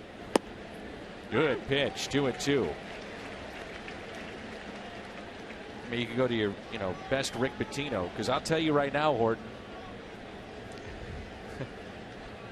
Grant Fuhrer ain't walking through that door. Okay. That's your speech. That's your pregame speech. So get it done. I'll see if I can get you in there. Do you know the speech I'm referring to? Yeah, I do. It's one of the all-timers. Rick Pitino was the head coach of the Boston Celtics, and, well, he was struggling. And I hate to tell you, folks, Larry Bird is not walking through that door. Robert Parrish is not walking. Kevin McHale. So I'm just going to say, let's get some goaltending and the Blues win. I'm motivated. Positive reinforcement. There's a line out. Positioning is perfect as Freese makes the play. It's a 1-2-3 inning. Just head to stlouisblues.com.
Cards and Reds here on Fox Sports Midwest, and a 2-run lead for Matt Latos and Cincinnati as we move to the home half of the 5th. It's Wainwright, Jay, and Carpenter for St. Louis. The Cardinals just 2 base hits tonight. You mentioned Wainwright swinging the bat better than Latos in his career, but he's certainly been doing that this year, Dan. Last year, Adam did not have a good year at the plate, and we're kind of guessing that it may have had something to do with his injury and kind of rehabbing that. Maybe not just the timing, but even the sensitivity of, does he really feel right to just air out the swing? But he's been really swinging the bat well. The average at 214, but you can just kind of tell he's back to being more comfortable taking full hacks at the plate. A 1-0 pitch. It's popped up, and Phillips calls for it. From Brandon Phillips, look at how good this is going to work. This is just an unbelievable segue by Mike Kelly. Nice. Phillips 66. What a great deal on Cardinals tickets. Fill up at Phillips 66 with 8 gallons or more. Now until June 30th. Receive up to 50% off on a pair of tickets to a Cardinals home game. For more information, visit cardinals.com/Phillips66. How much money Brandon Phillips could make if he changed his number to 66? And all baseball fans everywhere say he's already making enough. Just saying. Just trying to be a marketing genius up here. Hockey predictor, marketing genius. Doing it all. Yep, go ahead and mortgage the kids' college fund. Blues in 6. Heard it here first.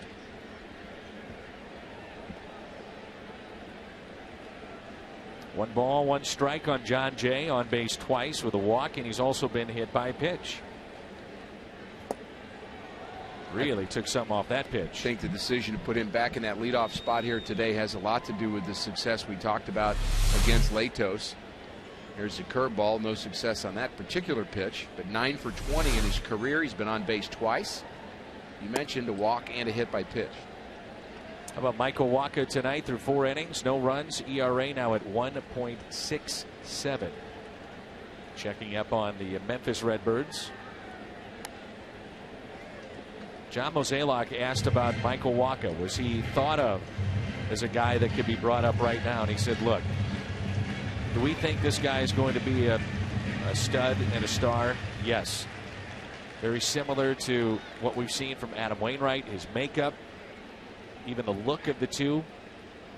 We think he's going to be very, very good. But he said you have to keep in mind, think about Adam Wainwright, nearly 4.5 years in the minor leagues before being called up. He said, you look at Lance Lynn, couple of years plus in the minor leagues before being called up. He said, we just don't want to bury him. He's getting better and better and better. Let him have success, and then, hey, he's only a phone call away if we need him. Wainwright had those years in the minor leagues because he also signed younger. That's part of it. And Wacha was a guy that played some college baseball, played a lot of college baseball. And so he signed at a later age, and so you'd think they could rush him quicker, but still the experience, still important. You're trying to judge your needs versus the pitcher's developmental needs, especially if they're a guy that's going to be a big impact guy. Phillips backhands and takes the hit away. What's on tap? It's the Cards and Reds tomorrow. And we'll see the pitchmaker Bronson Arroyo racking up the innings yet again this season. Budweiser, what's on tap? Cards Reds 6:30 tomorrow. Fox Sports Midwest Plus. Basically, that's a season that he has pitched against St. Louis. Do you see those numbers? 32 starts he has made against the Cardinals.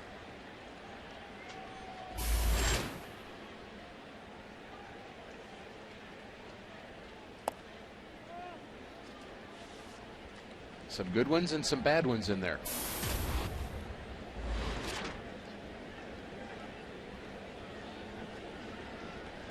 Arroyo is certainly a competitor. And he's fun to watch pitch to me. Very different than Latos here. Latos more of a power guy. Arroyo's a finesse guy. All kinds of arm angles and movement, change-ups, curveballs. And there's a base hit to right. Matt Carpenter, a 2-out base hit.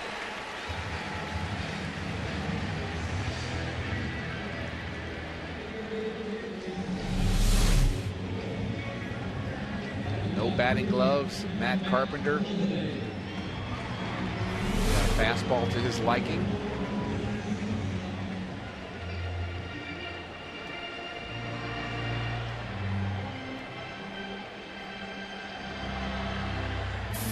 Holiday's due, isn't he? 2 home runs this year. Lined out to right, also grounded into a fielder's choice. He represents the tying run here in the home half of the 5th. Ground ball, left side, base hit. The Cardinals back-to-back singles. And it brings in Alan Craig with 2 outs and 2 on.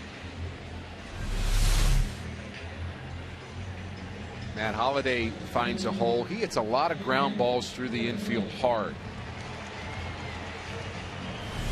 One of those sabermetric stats that's kind of growing in popularity, and I've often talked about it being misused a bit, but it's called BABIP, which is batting average of balls in play, which is meant, some say, to talk about the luck that a hitter experiences. To me, it's a good indication of just how hard they hit the ball and how well they're able to find holes because they hit the ball through the infield with that good top spin and just drive the ball, and that's what Holliday does.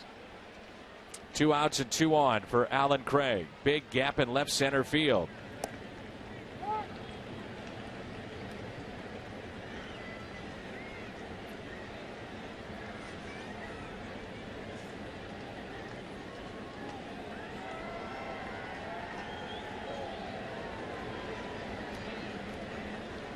Situation just for Alan Craig, isn't it? 2 outs, runners in scoring position. This is it. 0-1 pitch. Now 0-2. That first pitch may have been the one that Alan Craig would love to have back. Yeah, not happy about swinging at that second pitch, and he kind of grabbed his bat in frustration after the swing. You don't see too much emotion out of Alan Craig, and I mean that in a good way. You don't see him really kind of lose his cool ever, and he was not happy with himself clearly on that last pitch. It was a ball out of the zone and chased it.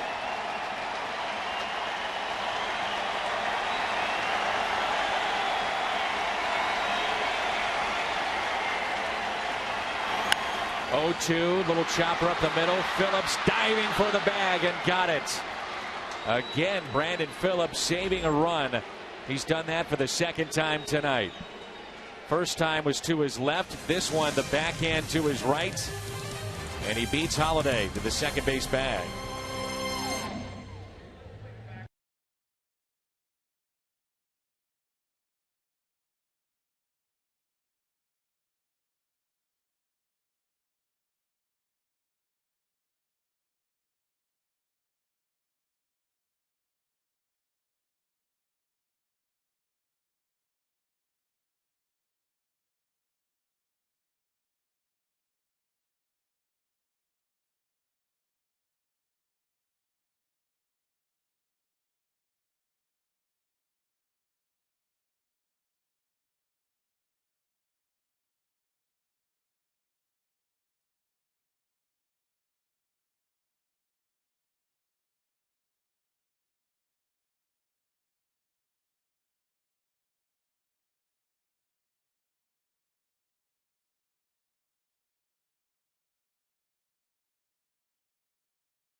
This season, they've added StubHub fan rewards so you can get extra with your tickets and your purchase, like seat upgrades. So head to StubHub and get your Cardinals tickets today.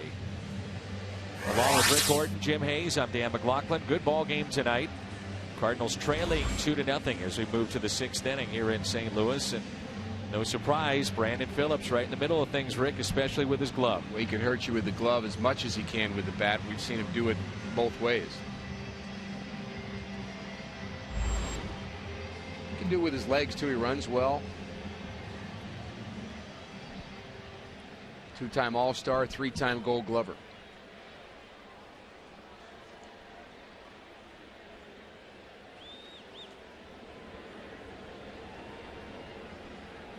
And the first pitch is taken for a strike. Following his last start, as Phillips has walked in single tonight, talked to Wainwright about what he does in his motion. And you'll notice at times he'll have the pause at the top. Other times it's more of a fluid motion with no pause. And right there, it didn't even go to the top, which is something that has changed a bit. And there are times you mentioned where he'd go much further over his head, and that's really getting out of vogue. Pitchers, old-time pitchers, I mean, way back used to go way over their head, but that's really kind of a wasted movement, and sometimes can tie you up and get you too late in your delivery. Over his head there. Backhanded by Wainwright. Nice play. He's won a Gold Glove before. He's athletic on the mound, no question. Wainwright's thought process in doing that, he said, look, we always try to vary up our pitches with speeds. Why not try to vary the delivery to the plate? I think it makes a lot of sense. Tom Seaver used to do that. Hall of Famer. There are times where he'd even double pump. We've seen Wainwright do that, where he's double pump. He'd go up and then go up again. Again, it's all meant to throw off the timing of the hitter.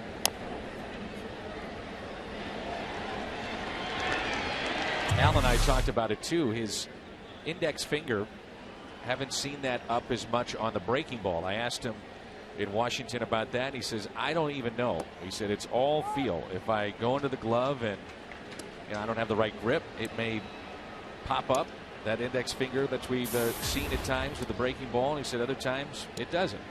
Just all about feel. Interesting that he has not gone over his head a few times tonight. Other times he has. Usually you never see that. No. And you want to make sure what you're doing is you're not kind of developing a habit of doing it on a particular pitch. You go over the head on the fastball, you don't on the curveball, or vice versa. And I think Wainwright's trying to maybe play a little cat and mouse game with him because he knows what he's doing.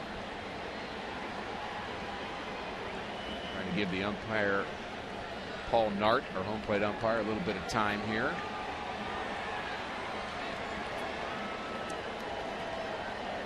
I believe he just said, thank you.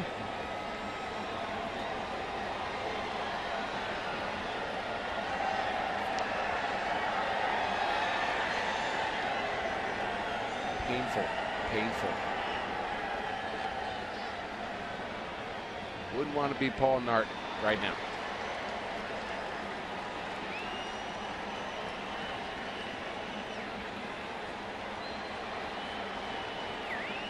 Gritting his teeth.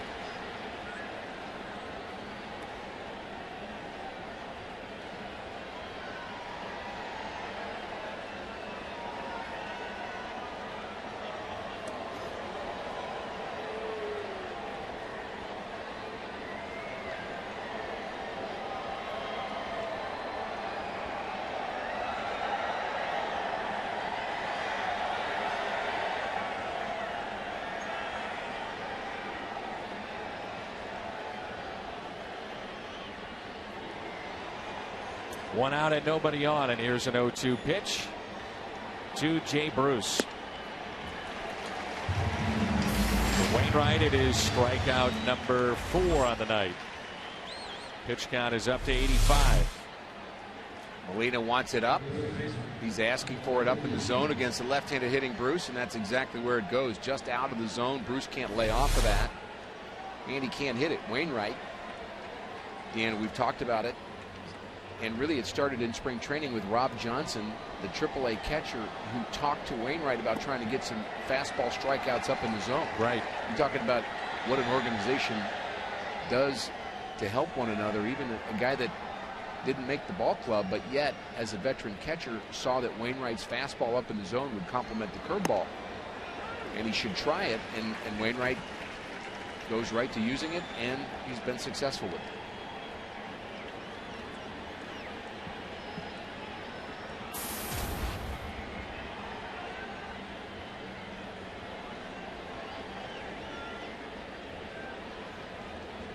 Here's the 0-2 pitch to Todd Frazier, taken for a ball outside. Frazier, nice ball game tonight. A couple of good plays down at third. Double back in the fourth. He's 1 for 2.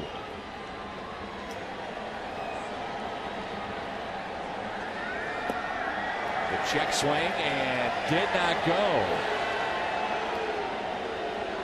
Everyone's favorite down at first, the crew chief, Angel Hernandez.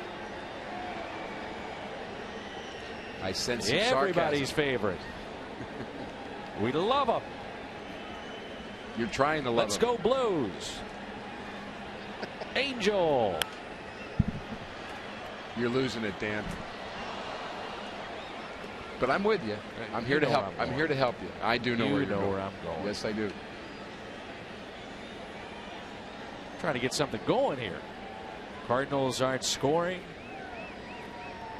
Should have been a strikeout.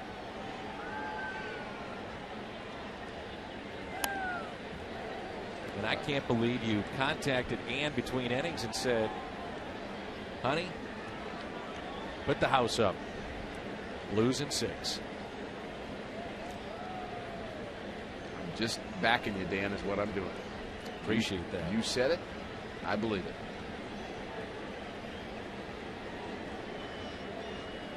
There it is, a strikeout for Adam Wainwright on the 2-2 pitch. Back-to-back Ks and 5 tonight for pick number 50.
For the Reds, but they've also gotten some help defensively.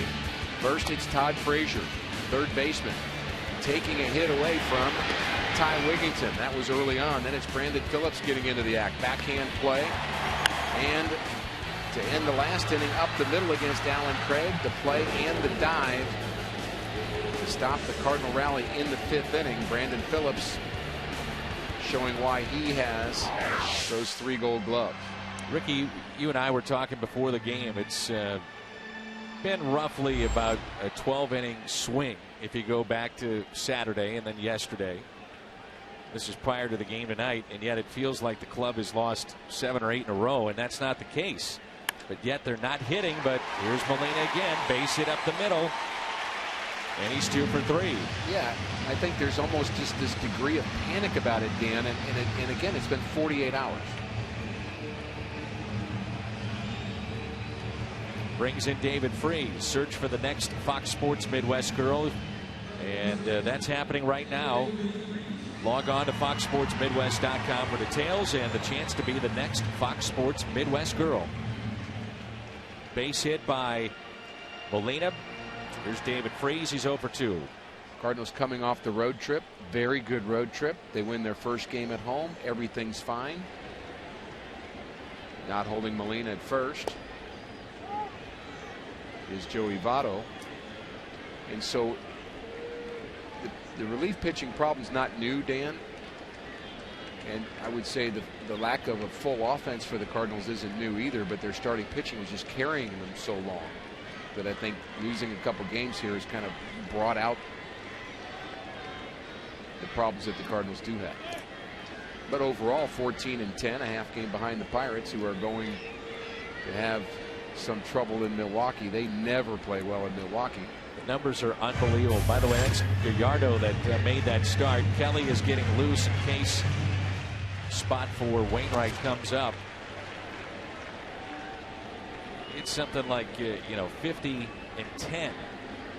Milwaukee is against Pittsburgh over the last say 6 years or something like that. But it's an incredible number. And Freese falls behind, 1 ball and 2 strikes. Big gap in left center field, and the outfield, the right side, not very deep. And when David Freese is right, outfield usually a little deeper, especially opposite way. He can drive the ball that way.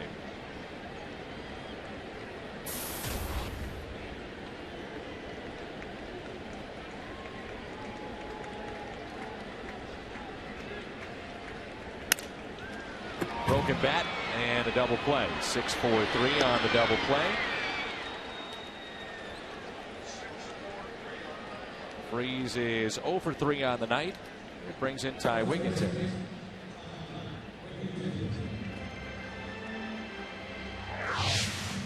Strasburg, Harvey, Gallardo, Kane, Kennedy. Some of the top pitchers in the National League throwing tonight. How about Matt Harvey? 121 pitches, but only 5 1/3. He's been very good. Maybe as good as anybody in the National League. Strasburg was pitching against Atlanta. He's had fits there in his career, albeit small sample size. Gallardo up and down, Kane up and down, but very good pitchers at work tonight. Harvey's really making the Mets relevant. Comparisons to Doc Gooden. And we saw him a couple of times against the Cardinals in spring training, and you can understand why there's hype. And Harvey was the one that was traded for Carlos Beltran. Beltran to San Francisco. I believe it was Harvey that came back. Memory serves correct. They have 2 very good young starters, Harvey being one. They have to check that just to make sure. 2 balls and no strikes with 2 outs and nobody on. 3-0. As Latos didn't like that call. Wigginton twice is grounded out to third. First time was a hard hit ball, and the second time it was Frazier barehanding it on the way in. The 3-0 pitch, and that's taken high.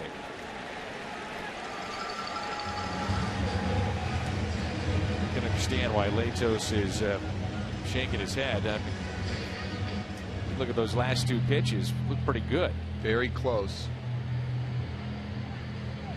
I was thinking of Zach Wheeler, by the way, instead of Harvey. Both very good young pitchers with the Mets.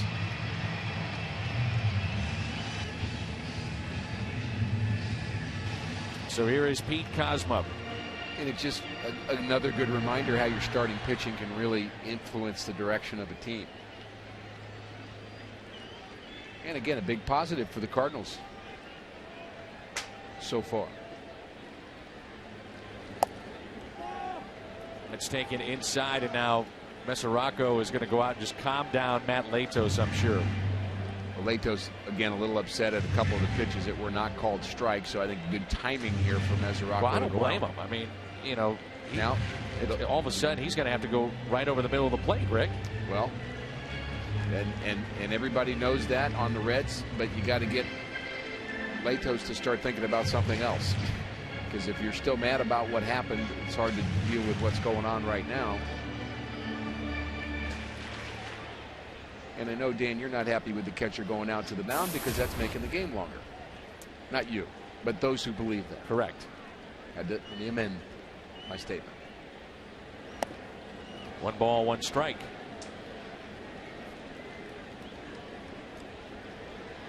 If Latos gets out of this, I'm sure he'll look at his young catcher and say, well done. Right time to go out and visit, calm him down. You talked about it earlier. He gets emotional, at least previously did. 1-2.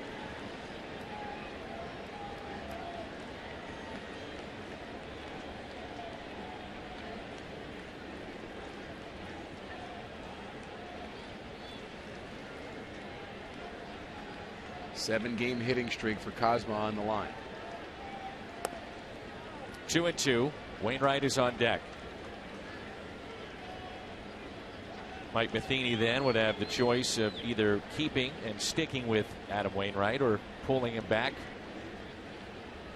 going with a pinch hitter if Cosma can reach. Here's a 2-2.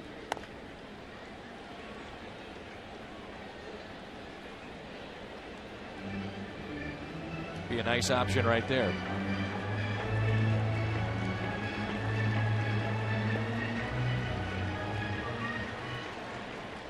You follow that hallway there where Beltran's standing. It goes towards the batting cage, and he has been in there getting ready for this moment. He's not just picking up the bat and ready to hit. Little flare into right, and Bruce is over in fair territory and makes the catch.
Two to nothing, 5 hits aside here at Busch Stadium. Reds and Cardinals, and it's our head and shoulders whiff package. The strikeouts for Cardinal starter Adam Wainwright. A couple of strikeouts there on that nasty curveball. Also picks up a couple on fastballs. This one up in the zone to Jay Bruce.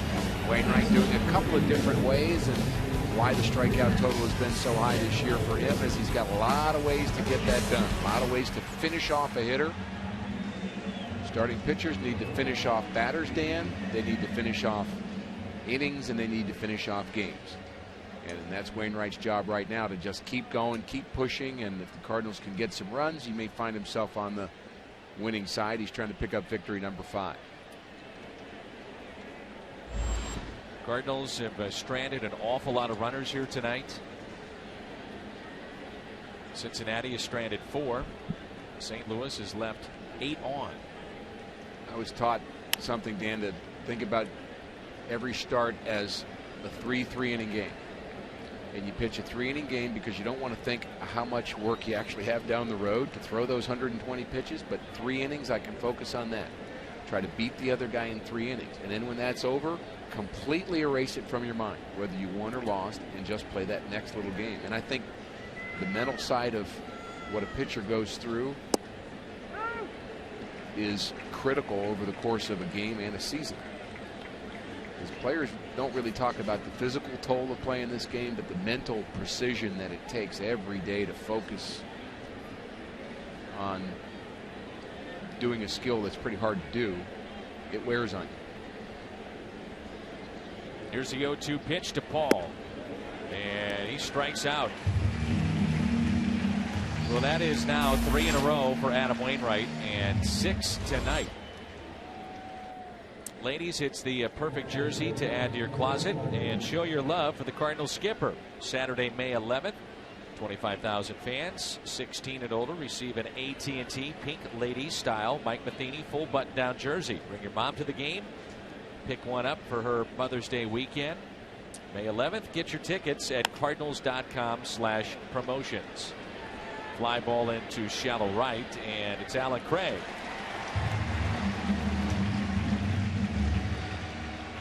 Two away.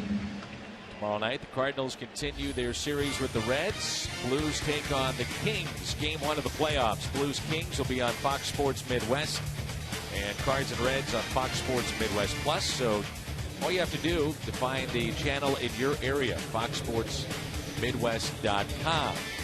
And again, there are tickets available for the Blues tomorrow night and tickets here at the ballpark. Corey Klein has tweeted, they gave away Alan Craig's bat, but who took away the rest of the teams? Since it was Alan Craig bat day here yesterday. Pretty clever. Well, that will be it for Matt Latos. See a pinch hitter here for the Cincinnati Reds.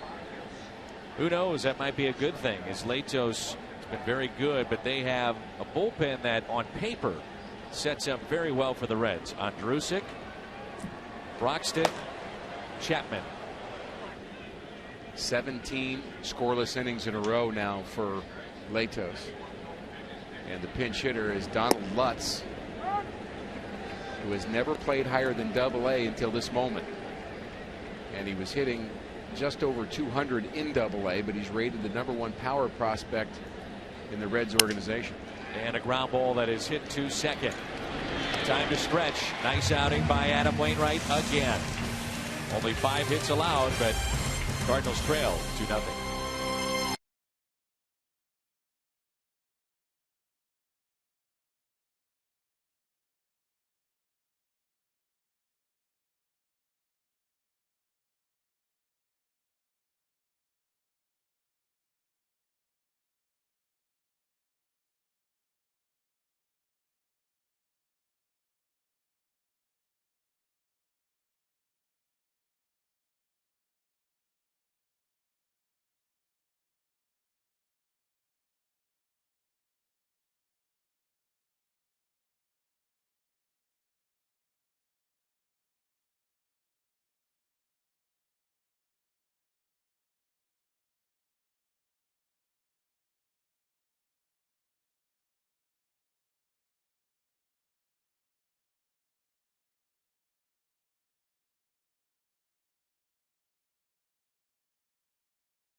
Reds are all smiles right now with a 2-run lead. This Caparetta telecast is presented by the authority of the Cardinals and may not be reproduced or retransmitted in any form. And the accounts and descriptions of this game may not be disseminated without the express written consent of the St. Louis Cardinals. 5 hits aside, and St. Louis is trailing by the score of 2-0. That'll be it for Adam Wainwright. Daniel Descalso will pinch hit. Then we'll be to the top of the lineup. Our Chevy call to the pen Logan Andrusic, the big righty, takes over. It's been a big part of their pen the last couple of years. He is a big, tall right-hander. Here's his numbers this year. This is game number 9. And Dan, you mentioned in our open that the Reds have had trouble in their bullpen. Not the 9th inning, but the other innings. They had a real bad loss to the Pirates where they gave up runs late. Broxton was a part of that. Trevor Rosenthal gets loose for the Cardinals. He'll have the 8th inning as Descalzo pinch hits for Wainwright.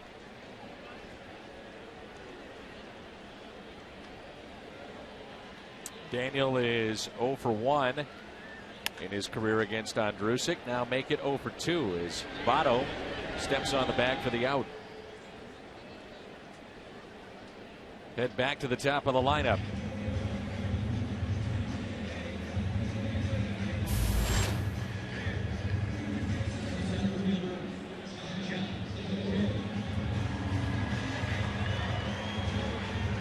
Logan Andrusic with a high ERA, his 9th appearance. Teams, though, only hitting .250 against him. The 7 strikeouts, only 2 walks. There's a good tight breaking ball that catches the corner for strike 1.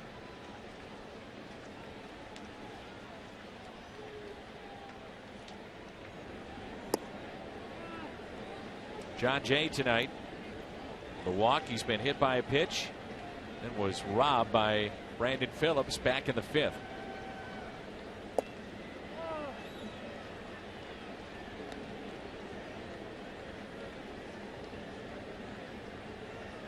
Assume that Rosenthal is coming into the game since he's warming up.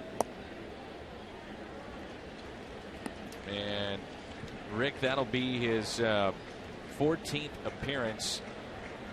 And tonight is game number 25.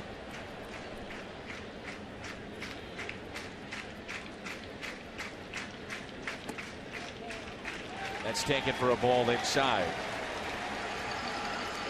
The Cardinals again with something going here. Tying run will come to the plate. Carpenter, Twitter question presented by AT&T. What quality do you want most in a leadoff hitter? And many have voted. We appreciate that. Again, presented by AT&T, and it's speed. That's what you saw out of your teams in the 80s. The running Redbirds and Whitey ball. So much fun to watch. I think it's a good answer of those 4. I think, on base percentage is clearly what you want the most, which is a combination of a couple of those things and being able to hit and pick up the walk. But speed matters. You want guys that can make things happen in that first spot. Shin-Soo Choo saw 4 pitches in his 3 at-bats in the leadoff spot tonight. So he has, though, scored a run. That was with his double back in the 1st. He came around on the RBI by Votto. 1 out, runner at 1st, and here's an 0-1 pitch to Matt Carpenter.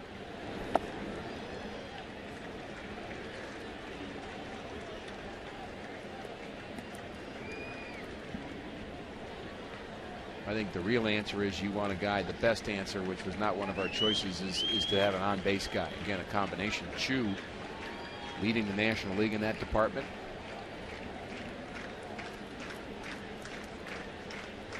Get on any way you can, because then you make stress on the pitcher, which is what John Jay has done here by getting on base. Lou Brock did it for years. Lou had a combination of all of those things. Power, speed,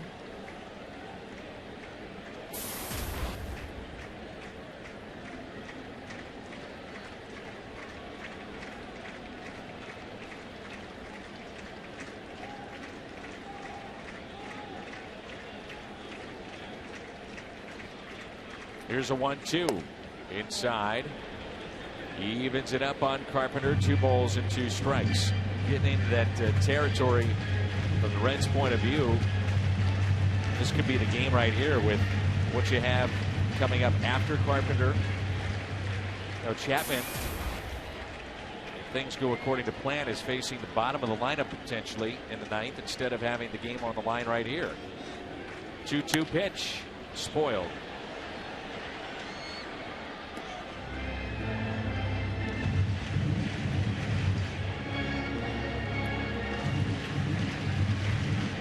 either way, if you get a rally, you're going to get to that spot twice anyway, because you've got 3 innings to have to deal with, and that's I know, Dan, your thoughts with that of maybe bringing in the closer earlier against the tougher hitters. It's an interesting theory. The reality is, though, you're not really sure what's going to happen later. Sure. Ooh, the 2-2 swung on and missed as he really took something off that pitch.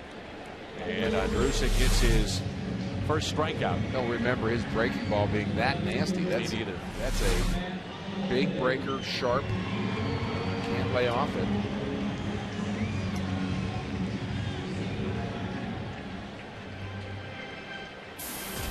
Matt Holliday with a single last time up. He is lined out to right, also grounded into a fielder's choice.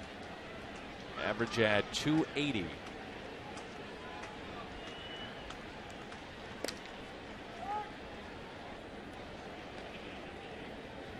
Andrusik 66 just doesn't have the same ring to it as Phillips 66. Yeah, you're all over that.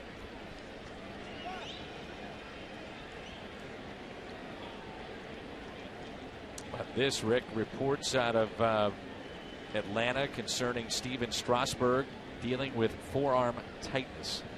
Wow. This doesn't sound good, does it? Nope. As Holliday reaches for it, easy play for Phillips. Cardinals through here in the 7th. Good work by Andrusik. Cincinnati on top, 2-0.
Let's go to our studio. Bomberito Sports Update.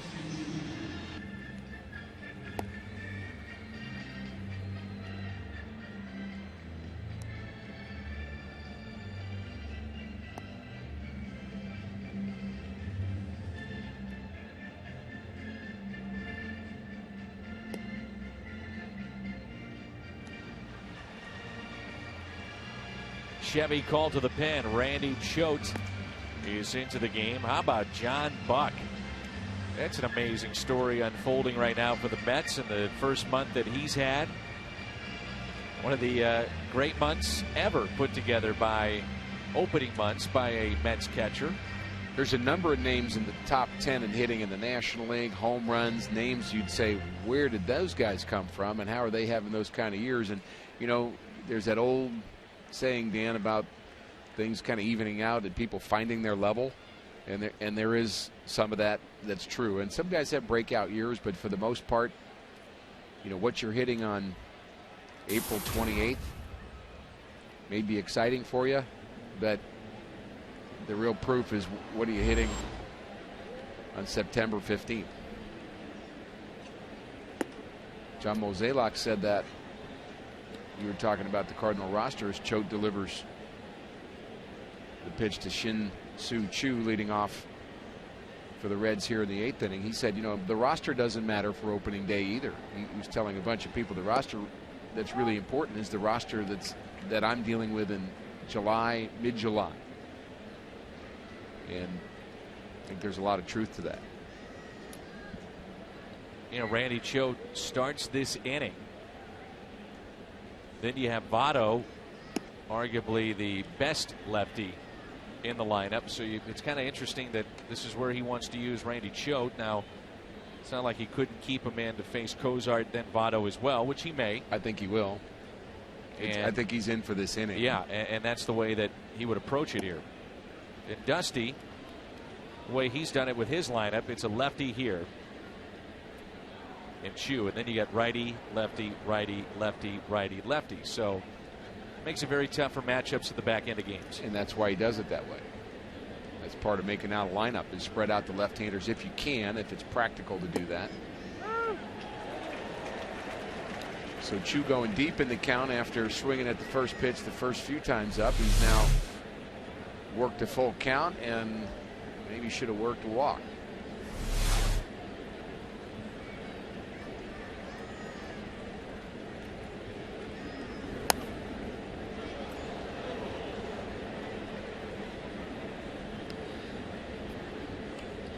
Season not even a month old, but the helmet looks like he's been playing for Cincinnati for 20 years.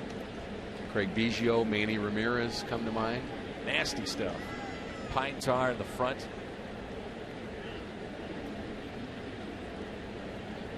It's Julian Tavares when you need him. 3-2. Cosma to his left.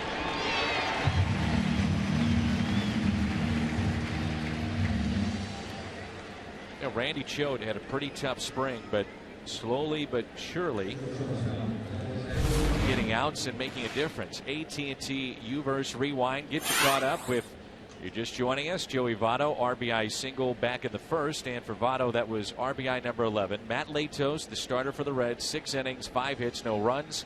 Wainwright very good, 5 hits, but the 2 earned runs. Here's the answer to our question, if he would stay in the game, and he will. Zach Cozart.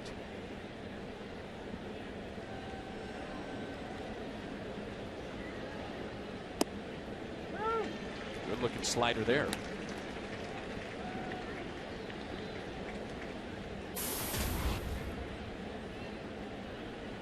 Ninth appearance for Choate this ball game tonight. Oof. Opponent's only hitting .222 against him.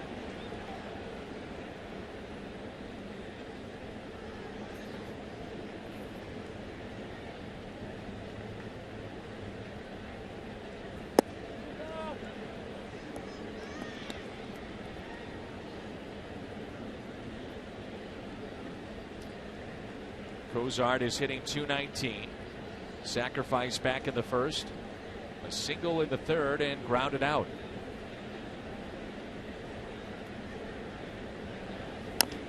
Little chopper that rolls foul.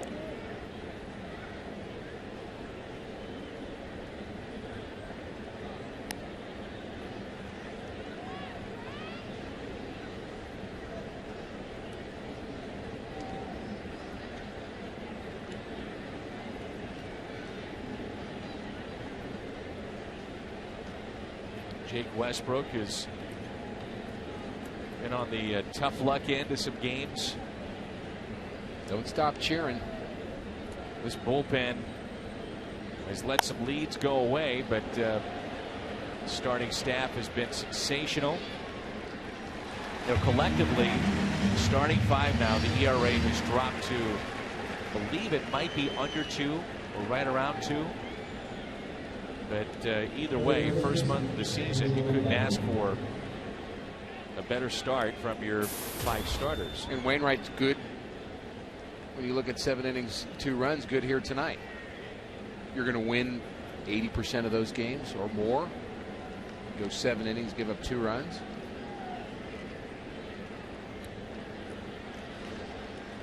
Two outs and nobody on. Votto lines it out to left, and it gets away from Holiday.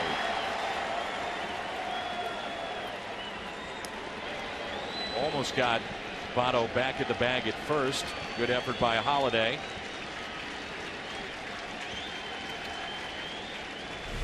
Sinking line drive. He does keep the ball in front of him on this dive He lays out. That would have been a tough play to make. Very tough play to make. Ball actually gets caught underneath him. Votto thinking about two. And there's Wigginton trying to sneak in behind it. So Randy Choate gets the first two, and then Holiday just a little bit short coming up on that diving attempt. So Rosenthal coming in with a runner at first and 2 outs when we come back.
Budweiser, the official beer of Major League Baseball. Great times are waiting. Grab some buds. And by Ford, the official cars and trucks of the St. Louis Cardinals. Brandon Phillips digs in with a runner at first.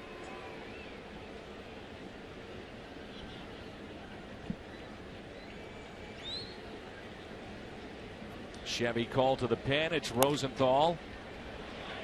That'll help. One pitch, and this should do it. Votto left stranded. Cardinals need to get something going. They trail 2-0 here at Busch.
All the post-game reaction from both sides. You'll hear from Mike Matheny.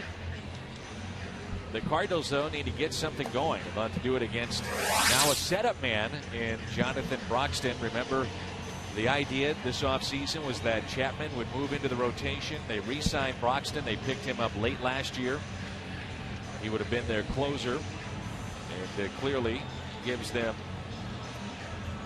great security at the back end of games. But now you got a great 1-2 punch. They really decided that pretty early in spring training, didn't they? I mean, there was a question in spring training and some disagreement in the Reds camp as to whether or not Chapman would be a starter or a closer. And, you know, you could see it working both ways, frankly.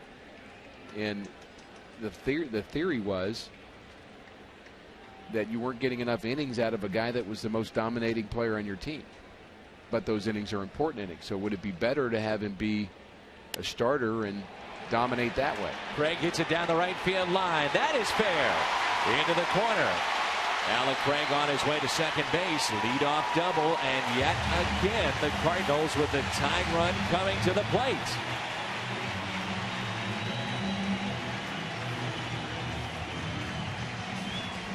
Been waiting for that Nissan drive of the game, and it's delivered by Alan Craig down and away, and he takes it the other way. It looked as if he didn't think that ball would stay fair, but it did, just barely in the corner.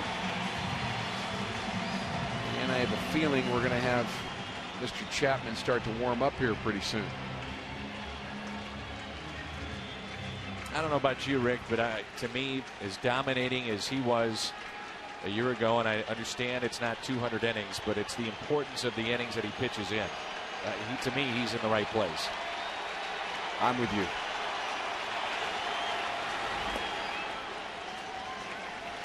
And remember, we haven't even mentioned Sean Marshall, who at times helped them out back into their bullpen last year, the former Cub. Very good pitcher. Very solid. Chapman is on another planet, though. He really is. I mean, we've got guys in our bullpen throwing in the high 90s, but he's low hundreds. 1-0 pitch to Yachty. Sends it to deep center field. It's at the track, at the wall, off the wall. Molina on his way to second base. The Cardinals finally get on the board. As John Kelly would say, we've got the Blues going on tomorrow. Thank you, thank you, thank you. It's 2-1.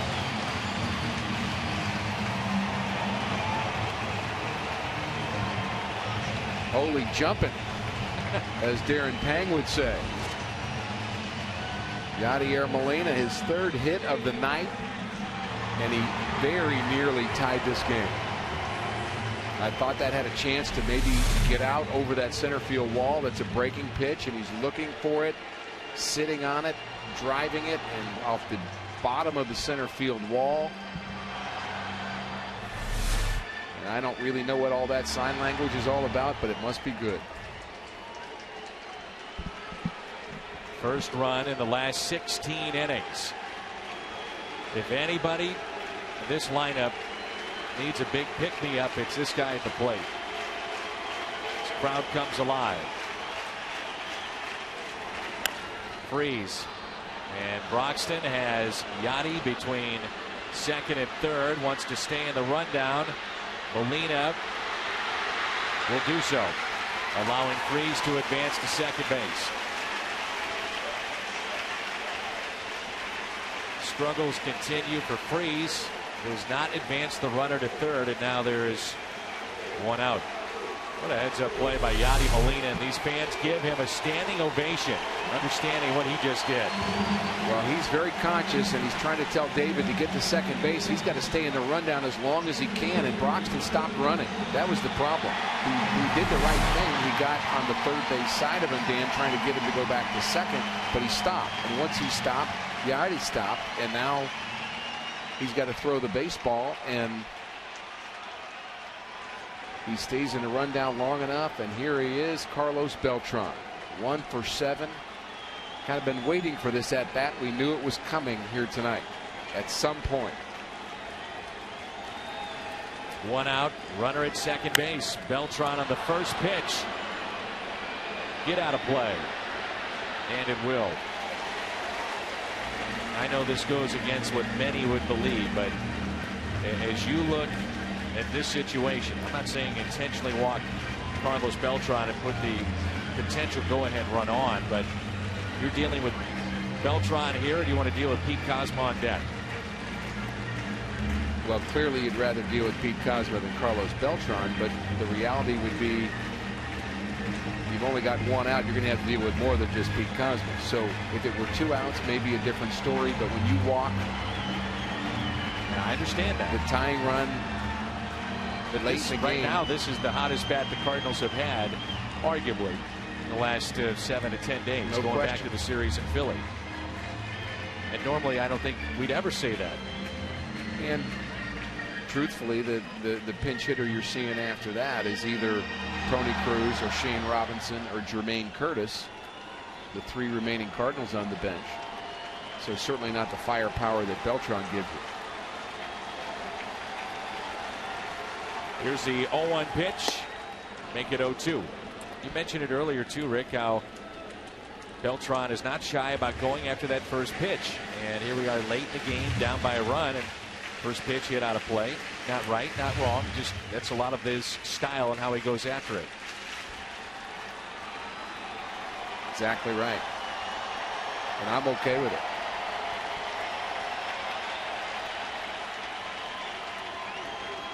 They want to go inside the 0-2. Whoa, he rips it foul. That's the quick hands of Carlos Beltran at work, because they wanted to go inside and they got it inside. But he was able to get pretty good wood on it, even though he pulled it foul.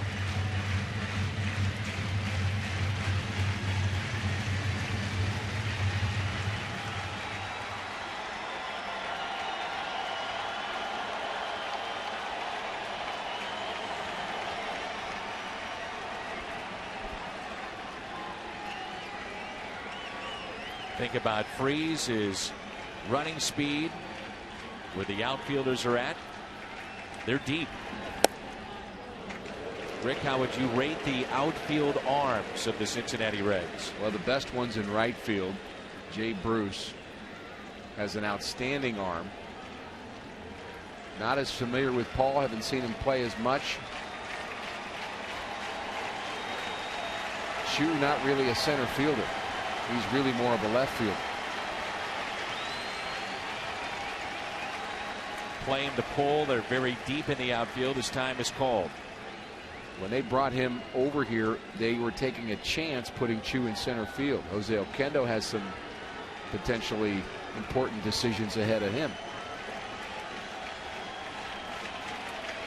He knows those arms, and he knows his runner. Here's a 1-2.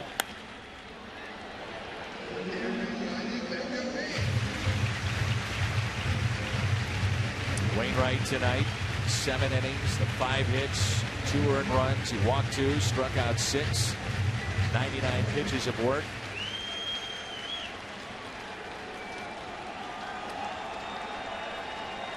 Trying to take him off the hook.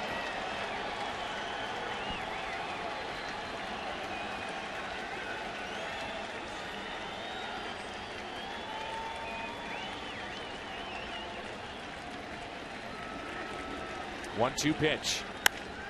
Beltran high in the air, shallow left. Who wants it? And it's caught. Xavier Paul and Freeze back to the bag at second.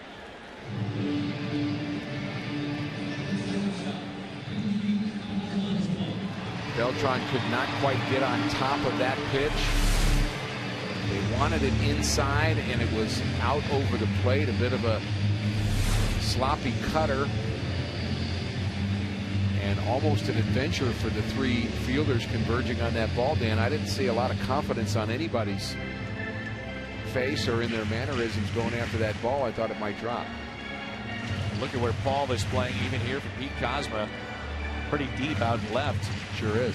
6.92 bullpen ERA on the road this season. Again, only 2 wins for the Reds away from the great American ballpark.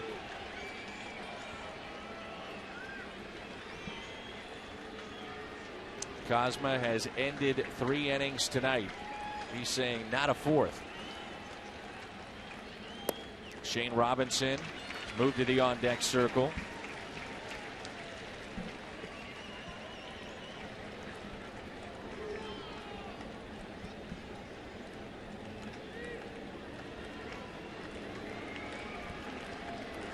Latos has had 2 games where he has left with the lead with a bullpen blue save. Cardinals hoping it's 3.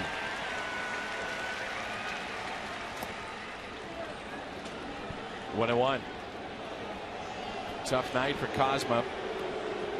Twice he has struck out, also flied out to right. Fans didn't like that call. It evens it up.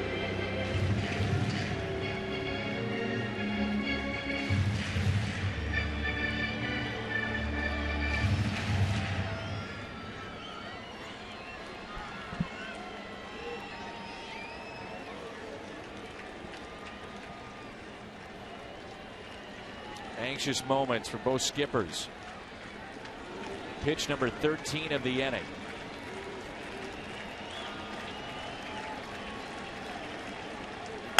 Cosma breaks his bat. Votto, all types of English on that ground ball.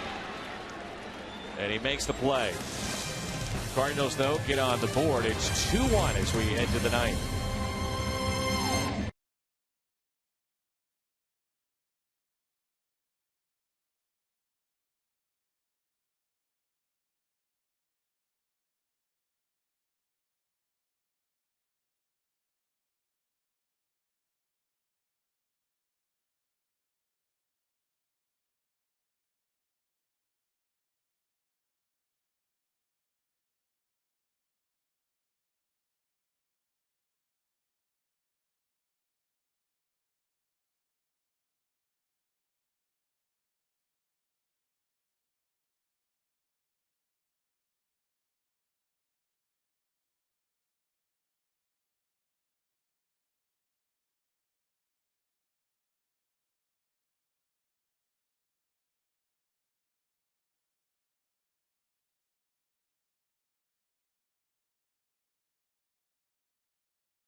The bottom of the, or rather the top of the 8th, and Beltran, after flying out in a pinch hitting appearance, stays in the game, takes over in right field. Alan Craig moves from right to first base. Very frustrating inning, many ways for the Cardinals. Back-to-back doubles, and with a runner at second, cut the lead to 2-1, not able to advance that runner to third. That fly ball was pretty shallow in left field. Probably would not have scored the runner, but you can't really say the situation would have been exactly the same anyway, but certainly minimized the Cardinals' chances of tying this game, not moving the runner from second to third. There he is, Chapman, getting loose in the pen. How about the bullpen guy catching him all year? Have fun. I would not want to be that guy. Throwing 100 every night. Fluid and easy he is too. They talk about it. You know, we mention it a lot, how the ball just jumps out of a pitcher's hands, and they mention that with Chapman it's even more so because he's big, long, lanky, keeps himself in good shape, and so fluid, free and easy when he throws.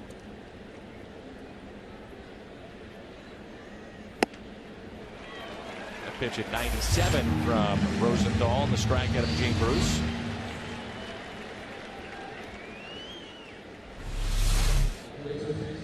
Up in the zone. Jay Bruce has not been able to catch up with that pitch at all tonight. Does it amaze you, Rick, in today's day and age of baseball, how many guys are now throwing like a Rosenthal and a Joe Kelly and a Chapman, and the list goes on and on. There are more power pitchers now than maybe we've ever seen.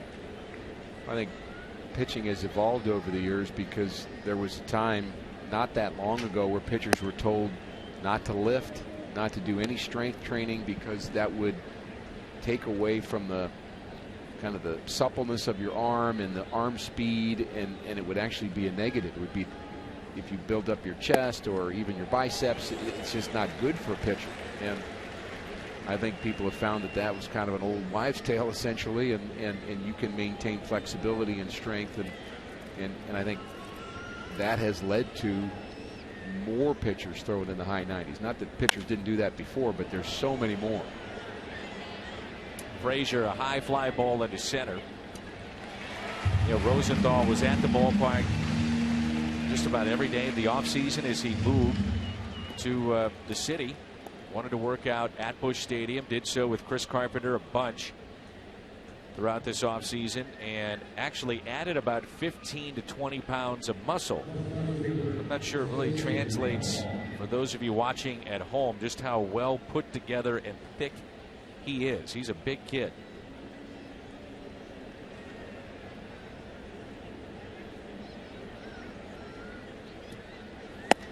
Xavier Paul and a strike. Now, having said all that, and we mentioned this a little bit yesterday, but we all get, at least I do, and I know a lot of fans do, enamored with velocity. And these guys, if it's not placed in the right spot, will hit it. It's strength, which leads to the velocity, but it's also control, which is more of a finesse thing. There's a very good changeup from Rosenthal. He's got a good changeup that he's trying to figure out how to use and when to use. But if you say, do you want to have finesse and fine motor skill as a pitcher, or do you want to have strength? The answer is now yes. You want both of them, and you try to balance them. And you can definitely get too strong and too tight and lose flexibility and lose your ability to throw the ball where you want to. That's certainly possible. Here's a 1-2. Pretty impressive here tonight. Last pitch at 98 from Trevor. One hard thrower to another. Coming in, it's Chapman.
Louis Cardinals early season showdown here in the NL Central. Good ball game tonight.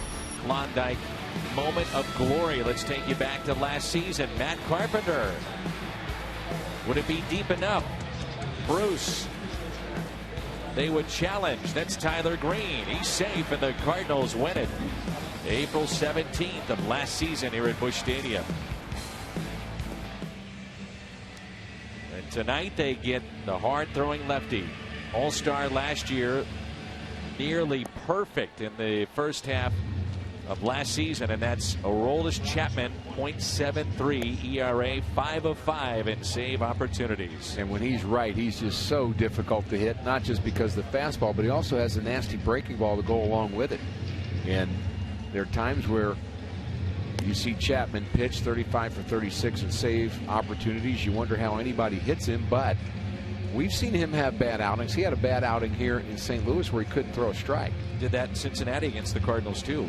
And maybe we're hoping for a miracle here, but you know, he's, as Tony would say, he's a man, not a machine, so he's beatable.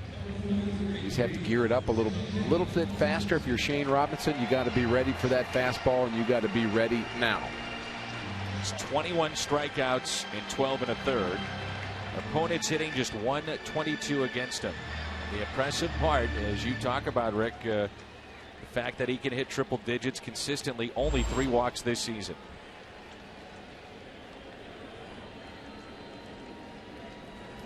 Robinson on the first pitch, and I believe that caught the home plate umpire again. He's saying not again. Wow. Why me? Ouch.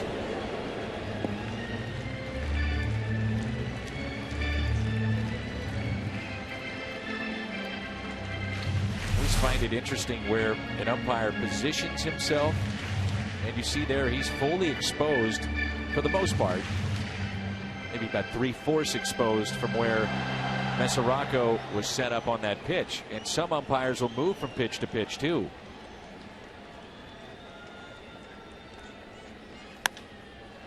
Robinson hits a fly ball out to shallow right for the first out. Bruce is there, 1 away.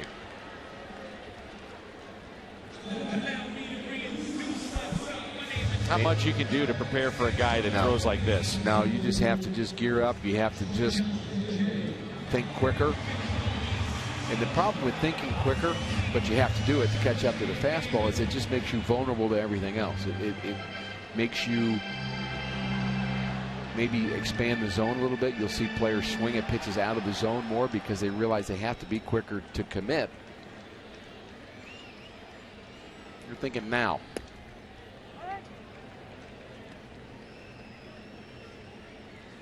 And really bad if he throws a breaking ball to you. Oh, it is nasty, as you talked about it. Mixing in with that fastball. Here is the 0-1 to John Jay. Crowd tonight, 36,681.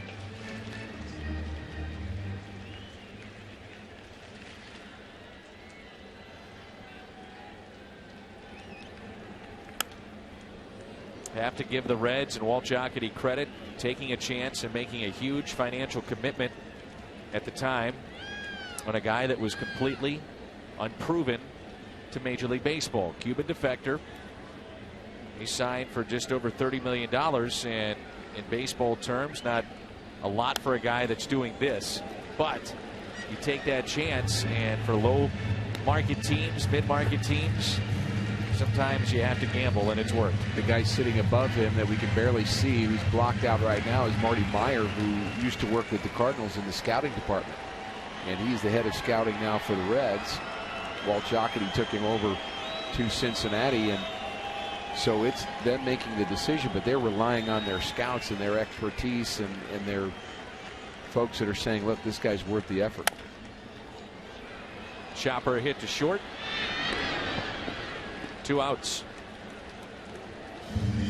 Turn to our player of the game, and it's Matt Latos. Another 6 good innings. Yeah, another good quality start for him. That's 6 straight to start the season. Not very many balls hard hit against Latos. He did have 3 walks in this game, but he is in line to pick up his 2nd victory, and he should have 4 on the season. Again, the bullpen has lost a couple for him. Budweiser player of the game, and now it's Carpenter who was hero in that game in the moment of glory we showed you. And the first pitch is fouled back. It was in July of 2009 for the start of the World Port Tournament in the Netherlands when Chapman defected. They said that he hit 105 at one point, stadium gun in the minor leagues. It was back in 2010. Here's the 0-1 pitch. Well, there was some talk last year that they actually had him back off on his fastball a bit just to get command, and high 90s is pretty good. If you're going to be that much better with your command and with your breaking pitch in the high 90s, then that's fast enough.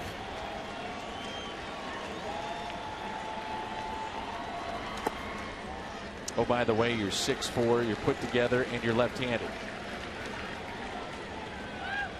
They've had some pretty good closers in Cincinnati. If you think about Rob Dibble, John Franco, recent memory, the Nasty Boys. 2-2.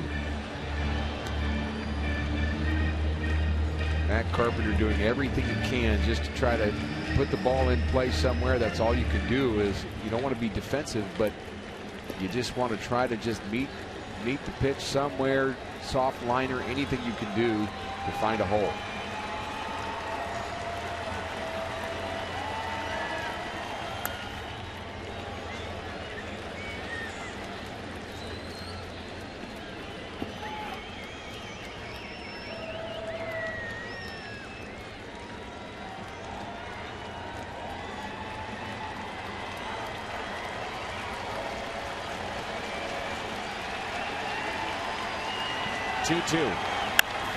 Carpenter with a fly ball. This should do it. The Reds take game number 1 tonight here in St. Louis. Chapman a 1-2-3 ninth, and Cincinnati holds on for the victory 2-1. Frustration is a very solid performance by Adam Wainwright. Wasted here tonight. He went 7 solid innings, but the Cardinals offense did not help him out very much here tonight. Only 7 hits for the Cardinals, and they stranded 10. So it is on to the post-game show. Again, our final, the Reds 2, Cardinals 1.